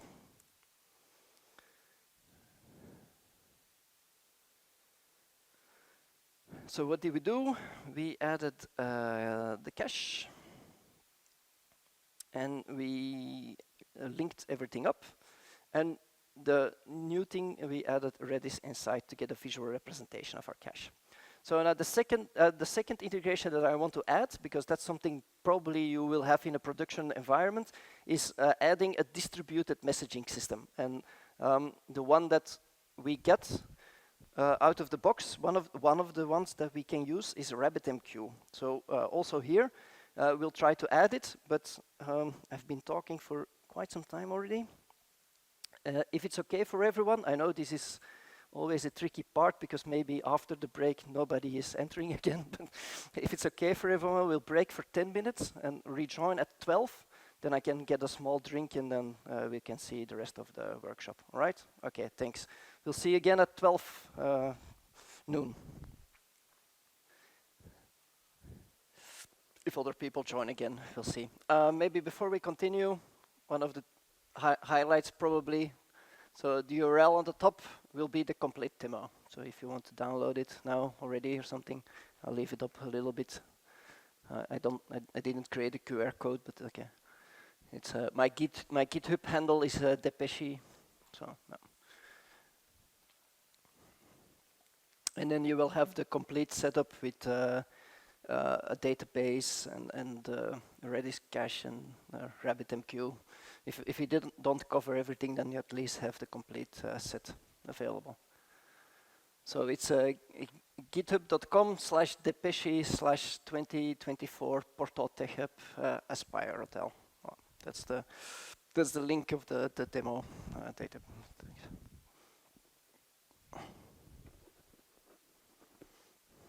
All right. It's working?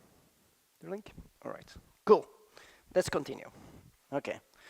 The other parts will go a little bit faster.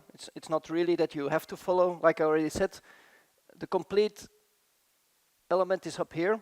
What I will now do is just show you several examples of what Aspire can do extra. All right, it's just giving you a lot of information that if you want to start and you're in a situation that you're thinking, is Aspire okay for this or for that, then you at least have some references of from examples that I gave you. Okay, but let's maybe, like I already mentioned before the break, one nice thing to add extra is maybe having a distributed messaging system, because that's most of the time currently a lot of people will have.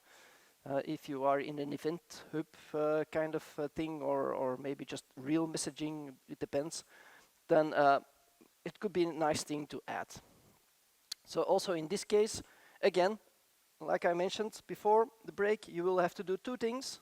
First, you will need to add the correct NuGet package to the app host project for the hosting of the integration. And then secondly, you will have to add a client NuGet package in each service where you want to use the new integration. Okay. So if you want to add RabbitMQ, well, let me just open the terminal.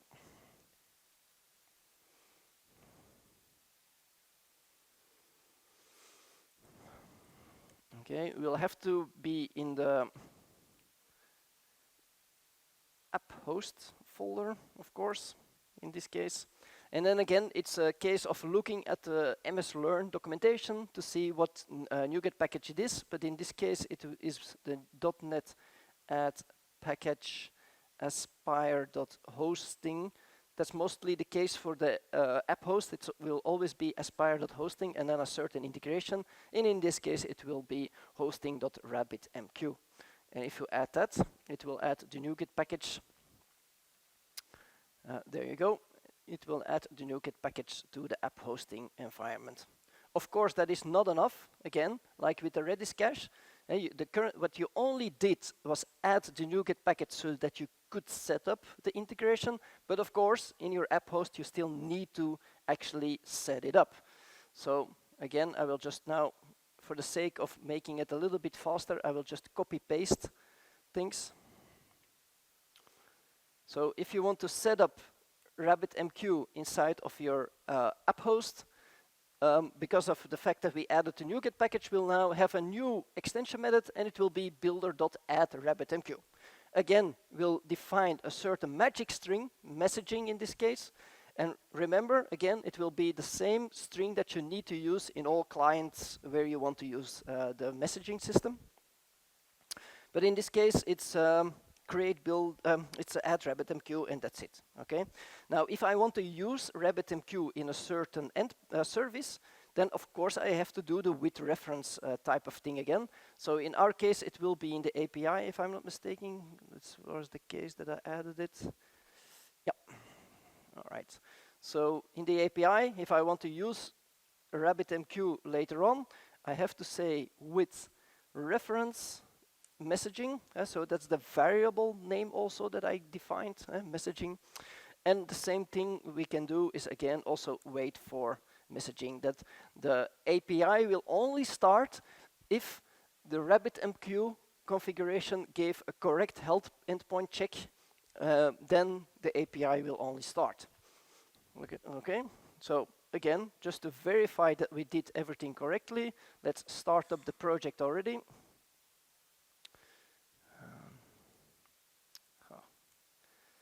Yeah.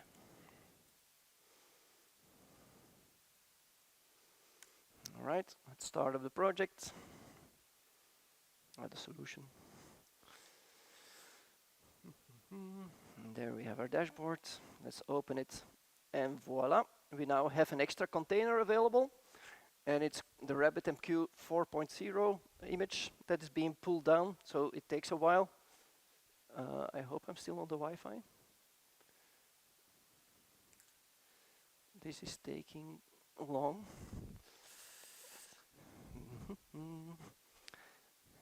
It's going to be boring demos if the internet is no longer working. Then nothing will happen.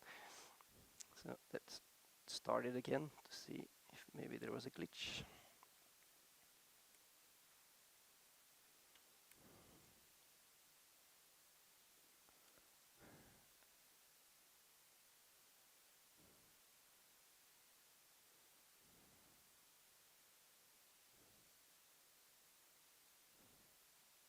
That's better. Okay, maybe something just was wrong. But now we have RabbitMQ.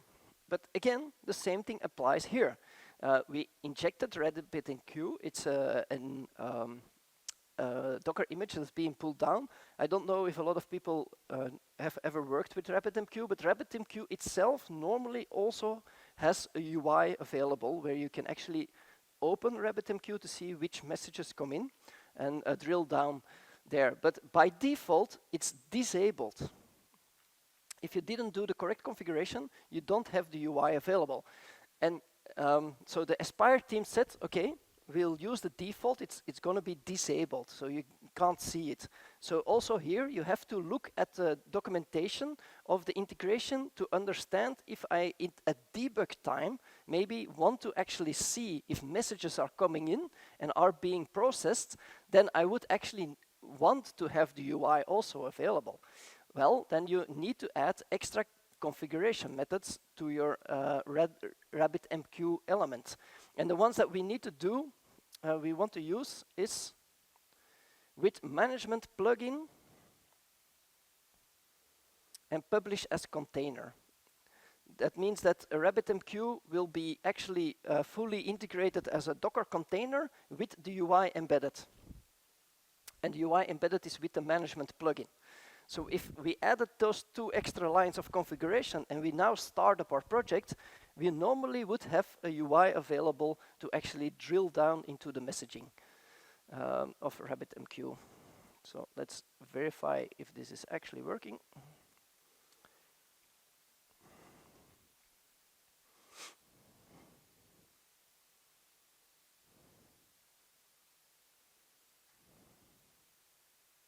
And the only difference that you will now see, because the UI is embedded in RabbitMQ, it's not like we added an extra container, like the cache insights, Redis cache insights. No, for RabbitMQ, RabbitMQ has a UI ready available. It was only disabled. And now with the extra elements, we'll now have an actual endpoint. So we now can go to the RabbitMQ UI if we want to by pressing it. And RabbitMQ is automatically set up with logging. You have to use a user and a password. And also here, the .NET Aspire team will generate a new password each time you boot up the project. So how do you know the password? Well, so the user will always be guest, and the password, well, you need to find it, and it will be in the details of your service, dus in this case the messaging cache, and it will have the guest and password available as, again, environment variables, because that's the way Aspire works. It will always generate environment variables and inject them. So in this case, we'll have a password, and we will be able to actually... Oh, did I stop it?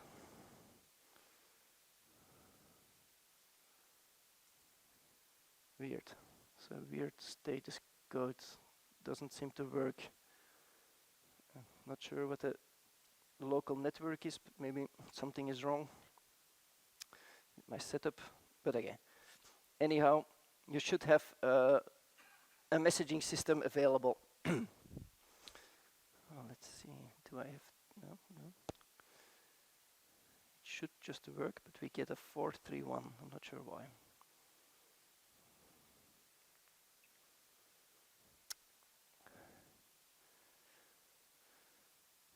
Okay. All right, but now we didn't actually use the Redis cache yet. So let me disable this again because I get some errors. I'm not sure why, but normally it should work. The RabbitMQ yet. So we now need to put a message on the message queue. And we will put that message on the message queue through the API. So of course, also in the API, we now have to say with reference and wait for again. So with reference messaging with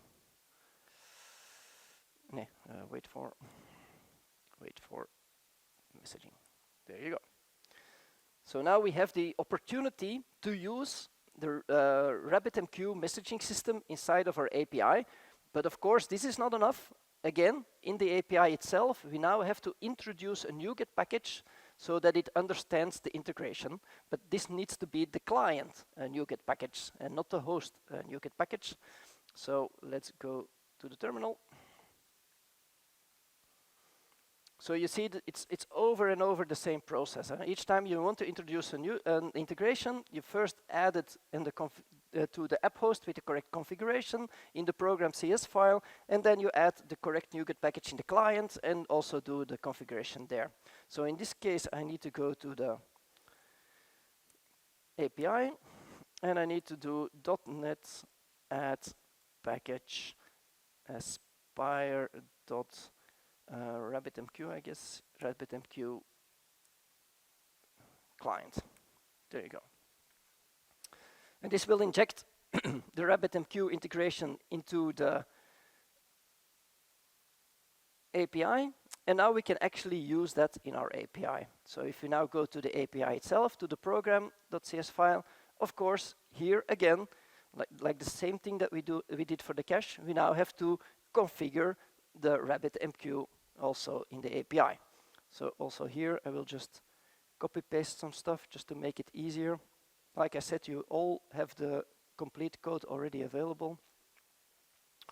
So in this case, we now have to set up RabbitMQ. And this is the correct way to do this. Like I said, it's all in the documentation of MS Learn on Microsoft. You just have to take a look there. The extra thing that I added that is not in the documentation is this on line 12. You can add names to each connection in RabbitMQ. And otherwise, RabbitMQ will generate some random names for each connection. I think it will have connection and a certain number. I can't remember. But you can now add tags or names to the connection so that if you are in the RabbitMQ dashboard, you can see which application it is that is sending those messages. So I called my API producer, so it will be the one putting messages on the queue. And I also created a consumer, and that will take messages from the queue. So, but it's also a string. You just can enter what you want, but that helps visualize in the RabbitMQ dashboards who is actually sending what message. So that are extra properties that you can do if you want. Okay. So the only thing that we now did is configure the link to the RabbitMQ. We didn't use it yet.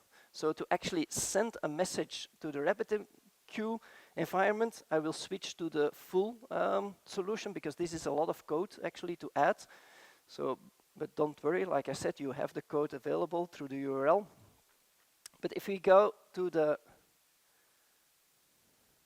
API program CS file, let's make it a little bit bigger.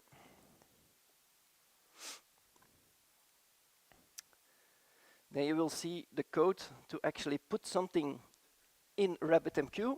It's line 41, 42, and 43. You'll have to establish an actual open connection to RabbitMQ. That's on line 40.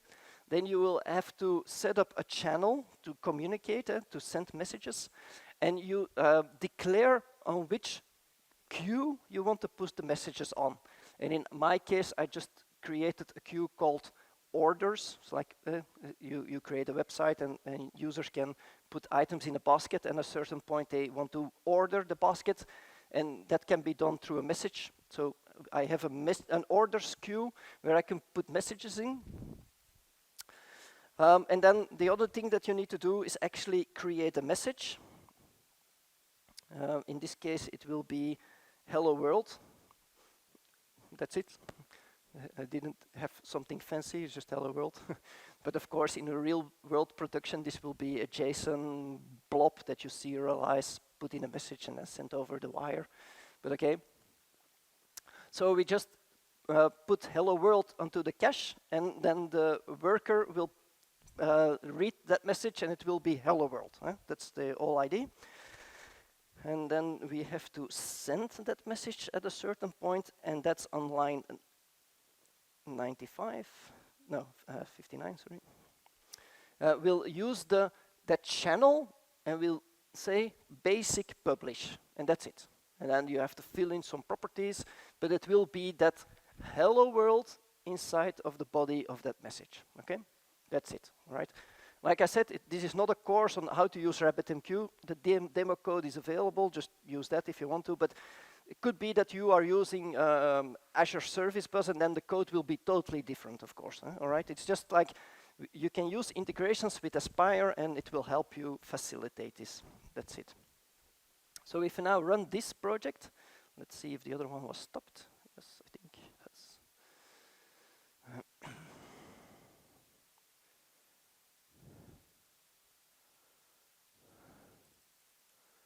Let's see where I am. I'm in the root. Yeah, .NET run. It's without the 2024. There you go.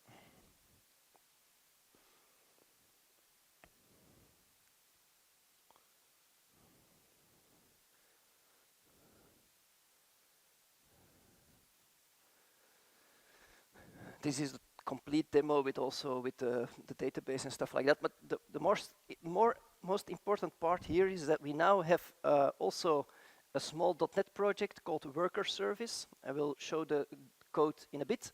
And that will just also attach to a RabbitMQ, to that channel called orders, to that queue, and read all the messages that come in. And it will just post a message saying, I read this message. So if you now go to the Worker Service log, you will not see much. It will only say, I'm listening for messages. Waiting for messages, so it's hooked up and waiting for things to come in. So if I now start the website, yeah, and normally as soon as I hit the API, it should have the worker service received the hello world message. So the website called the API generated a message, put it on RabbitMQ, and the worker service is listening to that queue, taking off the message and saying, hey, I did that, okay?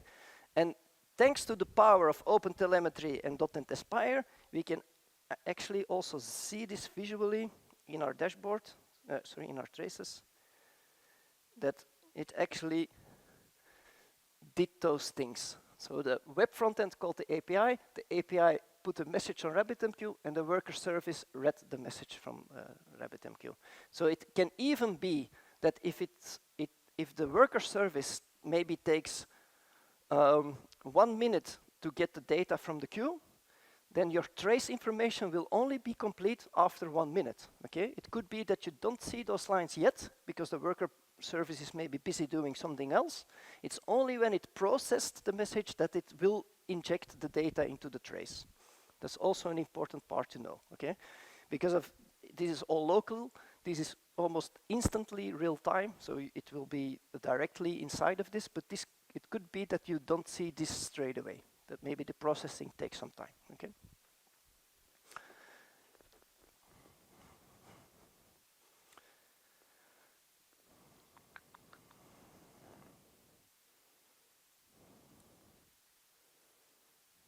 Well, let's show you the data of the worker service.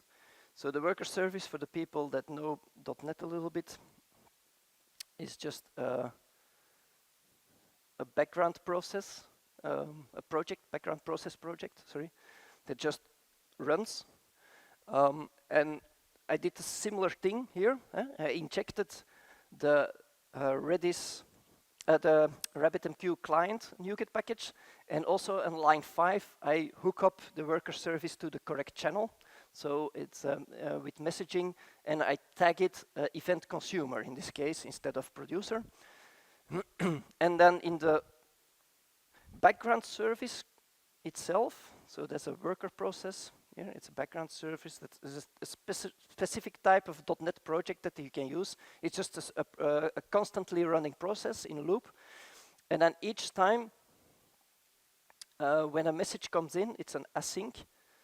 So you hook it to a certain queue. This needs to be the same string, of course, than the one that I put messages in. And each time a message comes in, it will do a consume, and the consume will just, here it is, put on into the log information, I received a message with this text, and it was hello world, and that's it. I know it looks easy, but just go through the code on your own pace if you have it, because it needs a little extra of configuration to set up some headers, but it's all in the demo code, so no worries, you can find it there. But that's how it works. And then the last thing for this demo is that we also introduced a database, because I think most of the projects will have a database. Yeah? Most of the things that you're doing in your company will have a database, I would assume. So also here, we added a database. And how did we do this? So again, in the app host, I added a NuGet package. Let me just show you through the project file.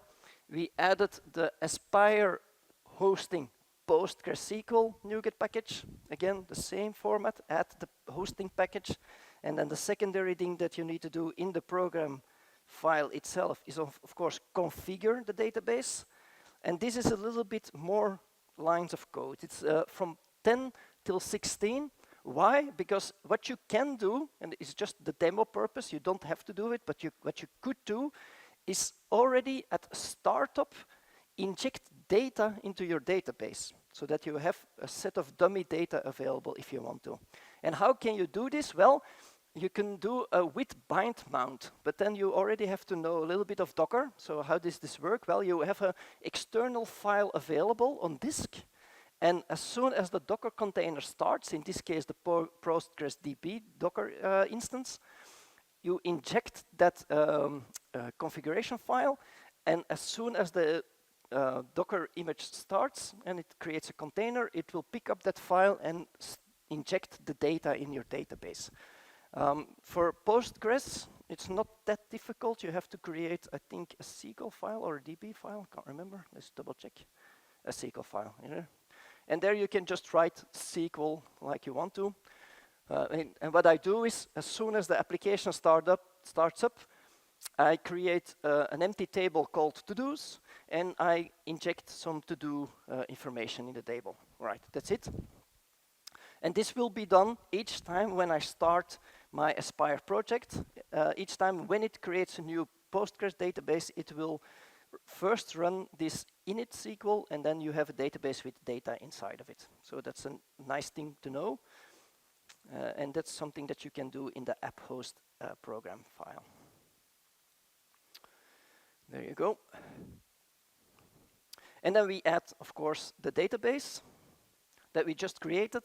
And then you can use that database again in any other service that you want to use. And in this case, it will be in the API again that we use it. So we link with reference and with for. And again, what do you need to do then? Well, in the API service, you need to add a client NuGet package for the PostgreSQL. That's always the same process. So if you now go to the client project, to the APIs, sorry, then we can see in the project file that we added a new NuGet package. And this time it has a very weird name, but okay. It's NPG-SQL. It's PostgreSQL NuGet package that you add. And I also added an extra package. It's called Dapper. And Dapper helps you to get a .NET model view on top of your database, so you can easily interact with it to do queries and stuff like that. But this is not really needed, but for the demo I used it. It's an object model mapper. And in the API, what did we actually do? We didn't do much. We just added an endpoint so that we can read data from the database. So we added the to-dos endpoint, and it will use the database to query the to-dos. And you also can do a to-dos slash and an ID, and then you get one to-do. And I'm not sure if you remember, we added 3 to-dos already when the database is starting. Okay, so there should be 3 to-dos in there, and then with that endpoint in the API, we can find it. But of course, That's for the endpoint. We also need to configure the database, and that's also done on top. Here. So again, you add a NuGet package for the integration into the client, and of course you also need to set up the link to the integration. It's with line 16 in this case, the add NPG SQL data sources. And again, you have to use the same magic string that you used in the app host, because otherwise it wouldn't find the database. And then you can use that database in your code. And that's what I do later on here in those endpoints. And this query async is available thanks to Dapper. That's why we get this. So if we now run the project completely, terminal.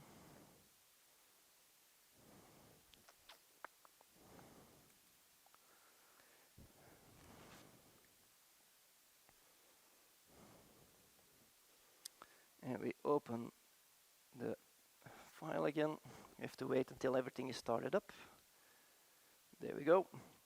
So if I now go to the API, and we now, so we always had the weather forecast one, remember? That's the weather. But we now added an extra endpoint called to-dos. And now we get data outside of our PostgreSQL, all right?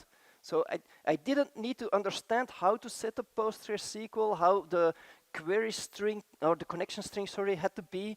Everything is taken care of by .NET Aspire. The only thing I needed to do was set up the configurations and use the database where I wanted to where I wanted. That's it.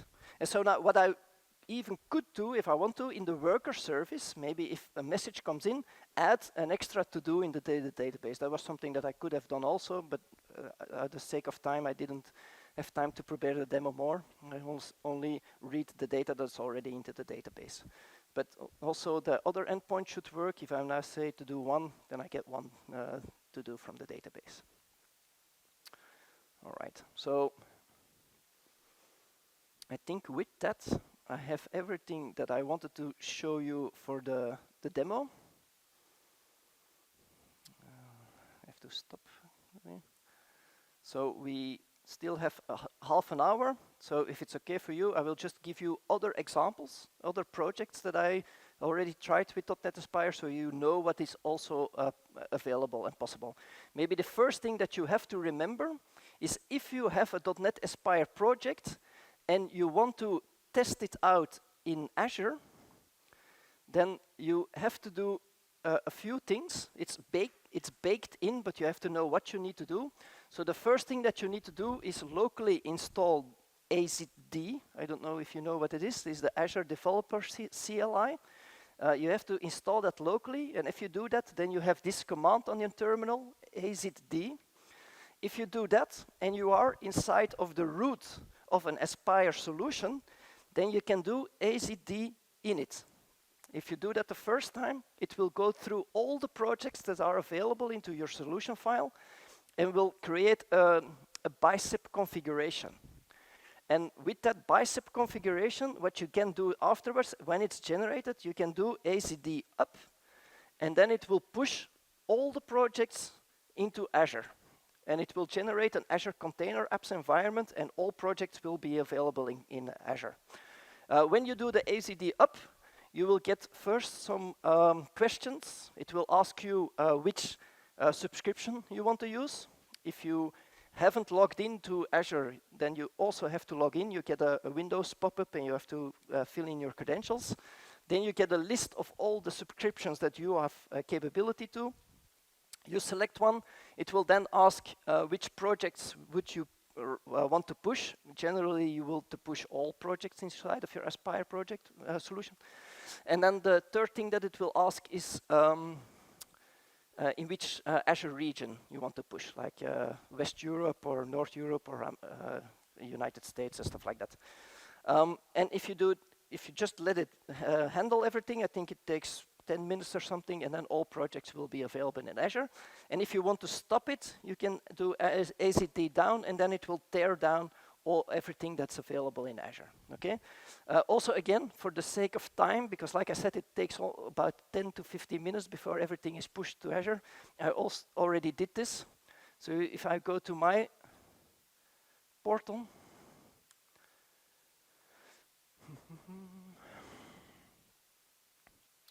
Go to my resource groups. So the demo that we just did is available for me in a resource group called RGDev. Ah yeah, that's also one of those questions. It will ask you, what do you want the name for the resource group? And then you just type it in and it will generate that. So I called it dev.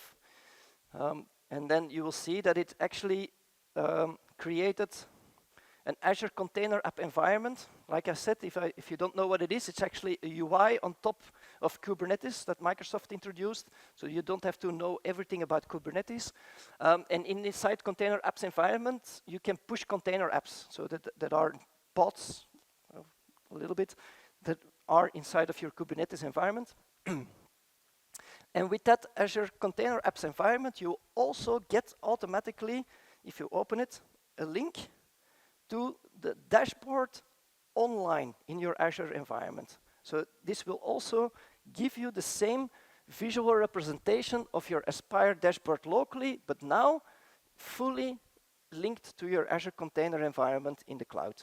So you will now, all those endpoints are now my actual cloud endpoints, and I can actually do the same thing. I can now call the website, and it's, you see it here on the top, it's an Azure URL, so this URL is actually just public.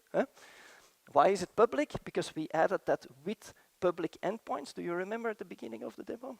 That's why this works, because I added with public endpoints that through Kubernetes we get port mapping. And if I call the API, it also works. Same thing with the caching after 10 seconds only. So even Redis cache is pushed into the container environment. Yep, there it changed. And so also here, now through Azure, I can also even see the traces with Aspire for all the Azure services that are available. So this is very powerful, people. This is nice. You did everything locally. Everything was locally running in containers and everything. You just do AZD up, and everything will be pushed in container app and environment containers running in the cloud with the same functionality in the same dashboard to see the traces and everything. And all the metrics, again, are also there. Everything is available. So that's a nice thing to have. So that's one of the first things that you need to remember. You can just push it to Azure if you want to. AZD init, AZD up, and AZD down if you want to stop the environment. Another thing that I wanted to show you what you can do, because I don't know in which kind of project or environment you are.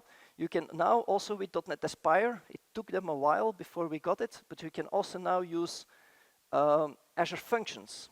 So if you are working with Azure Functions, that was not easy to do client-side, but you can now do that also client-side with .NET Aspire.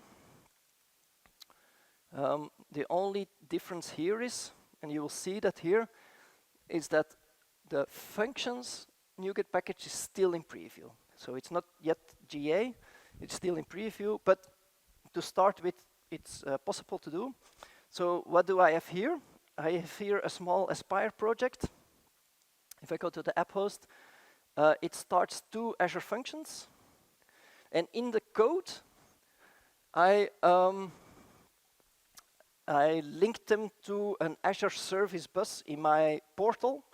And the HTTP trigger will put a message on Azure message service bus. And the service bus trigger function will read the message from the service bus. But the same principle apply. It's again a .NET Aspire project, so I again can just now do .NET Run. See the name, .NET Run Aspire. No, project Aspire functions app host. And the only difference now is that it will actually, in simulation mode, now locally start the Azure functions, but they are connecting to my personal Azure service bus in the cloud.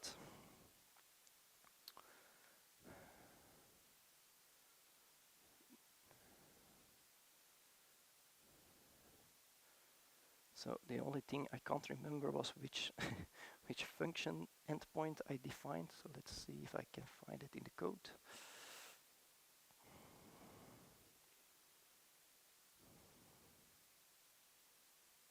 orders.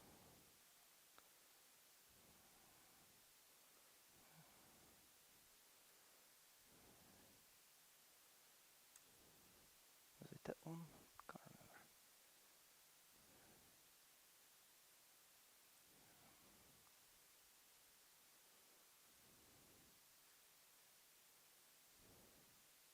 Ah, no, it's this one. Okay. So API/orders. That should have done something, I would assume.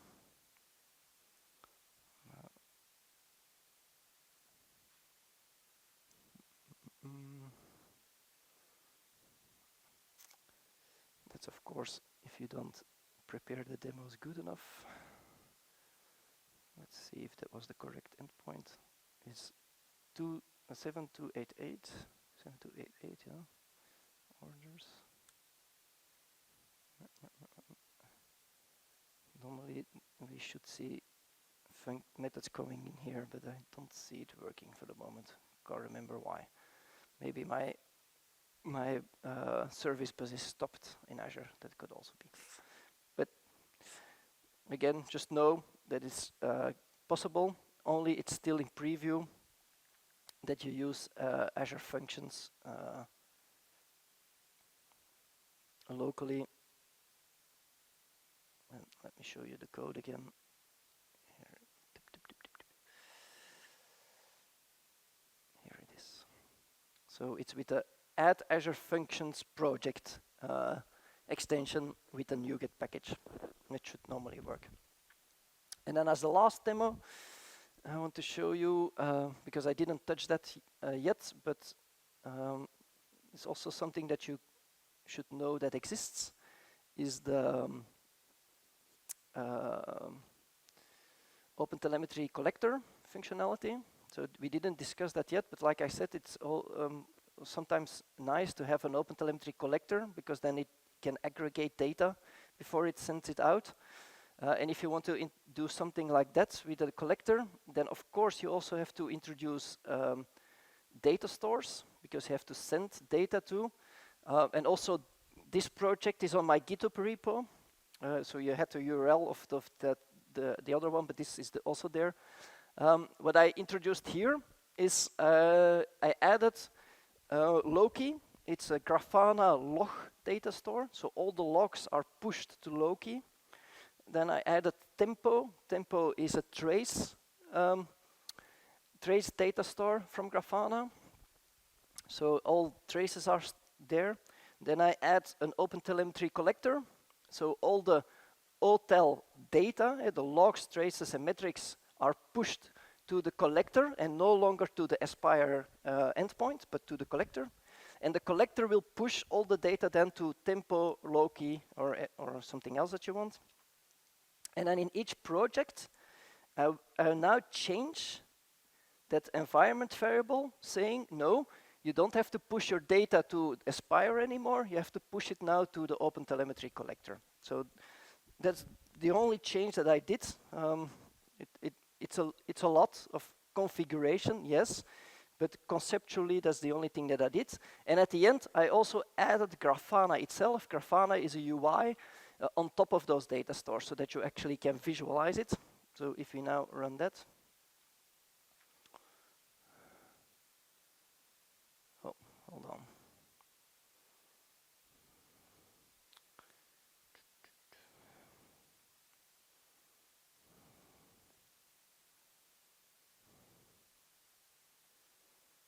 So this is the same one, but this is the one from the GitHub repo, so maybe that's nicer to see. Okay, ls, okay, .net run project hotel.app host. There you go.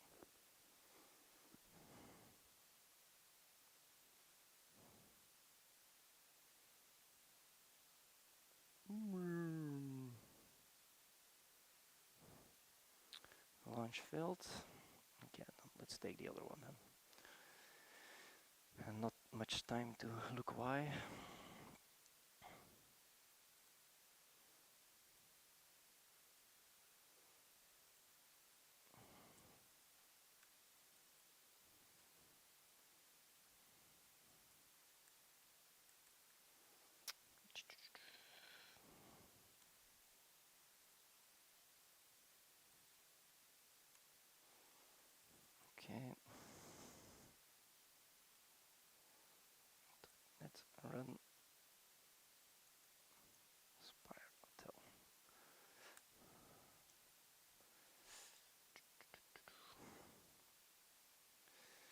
Something is wrong.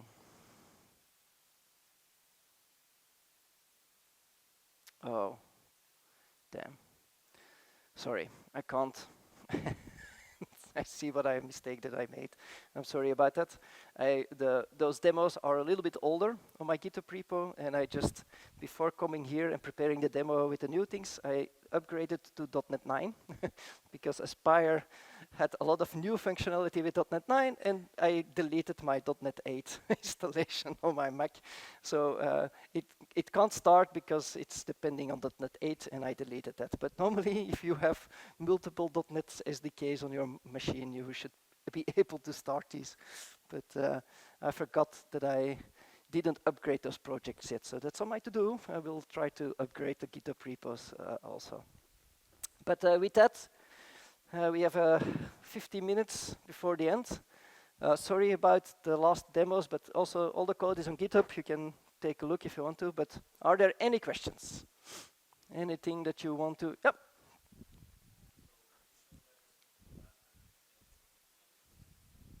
Azure. Mm-hmm.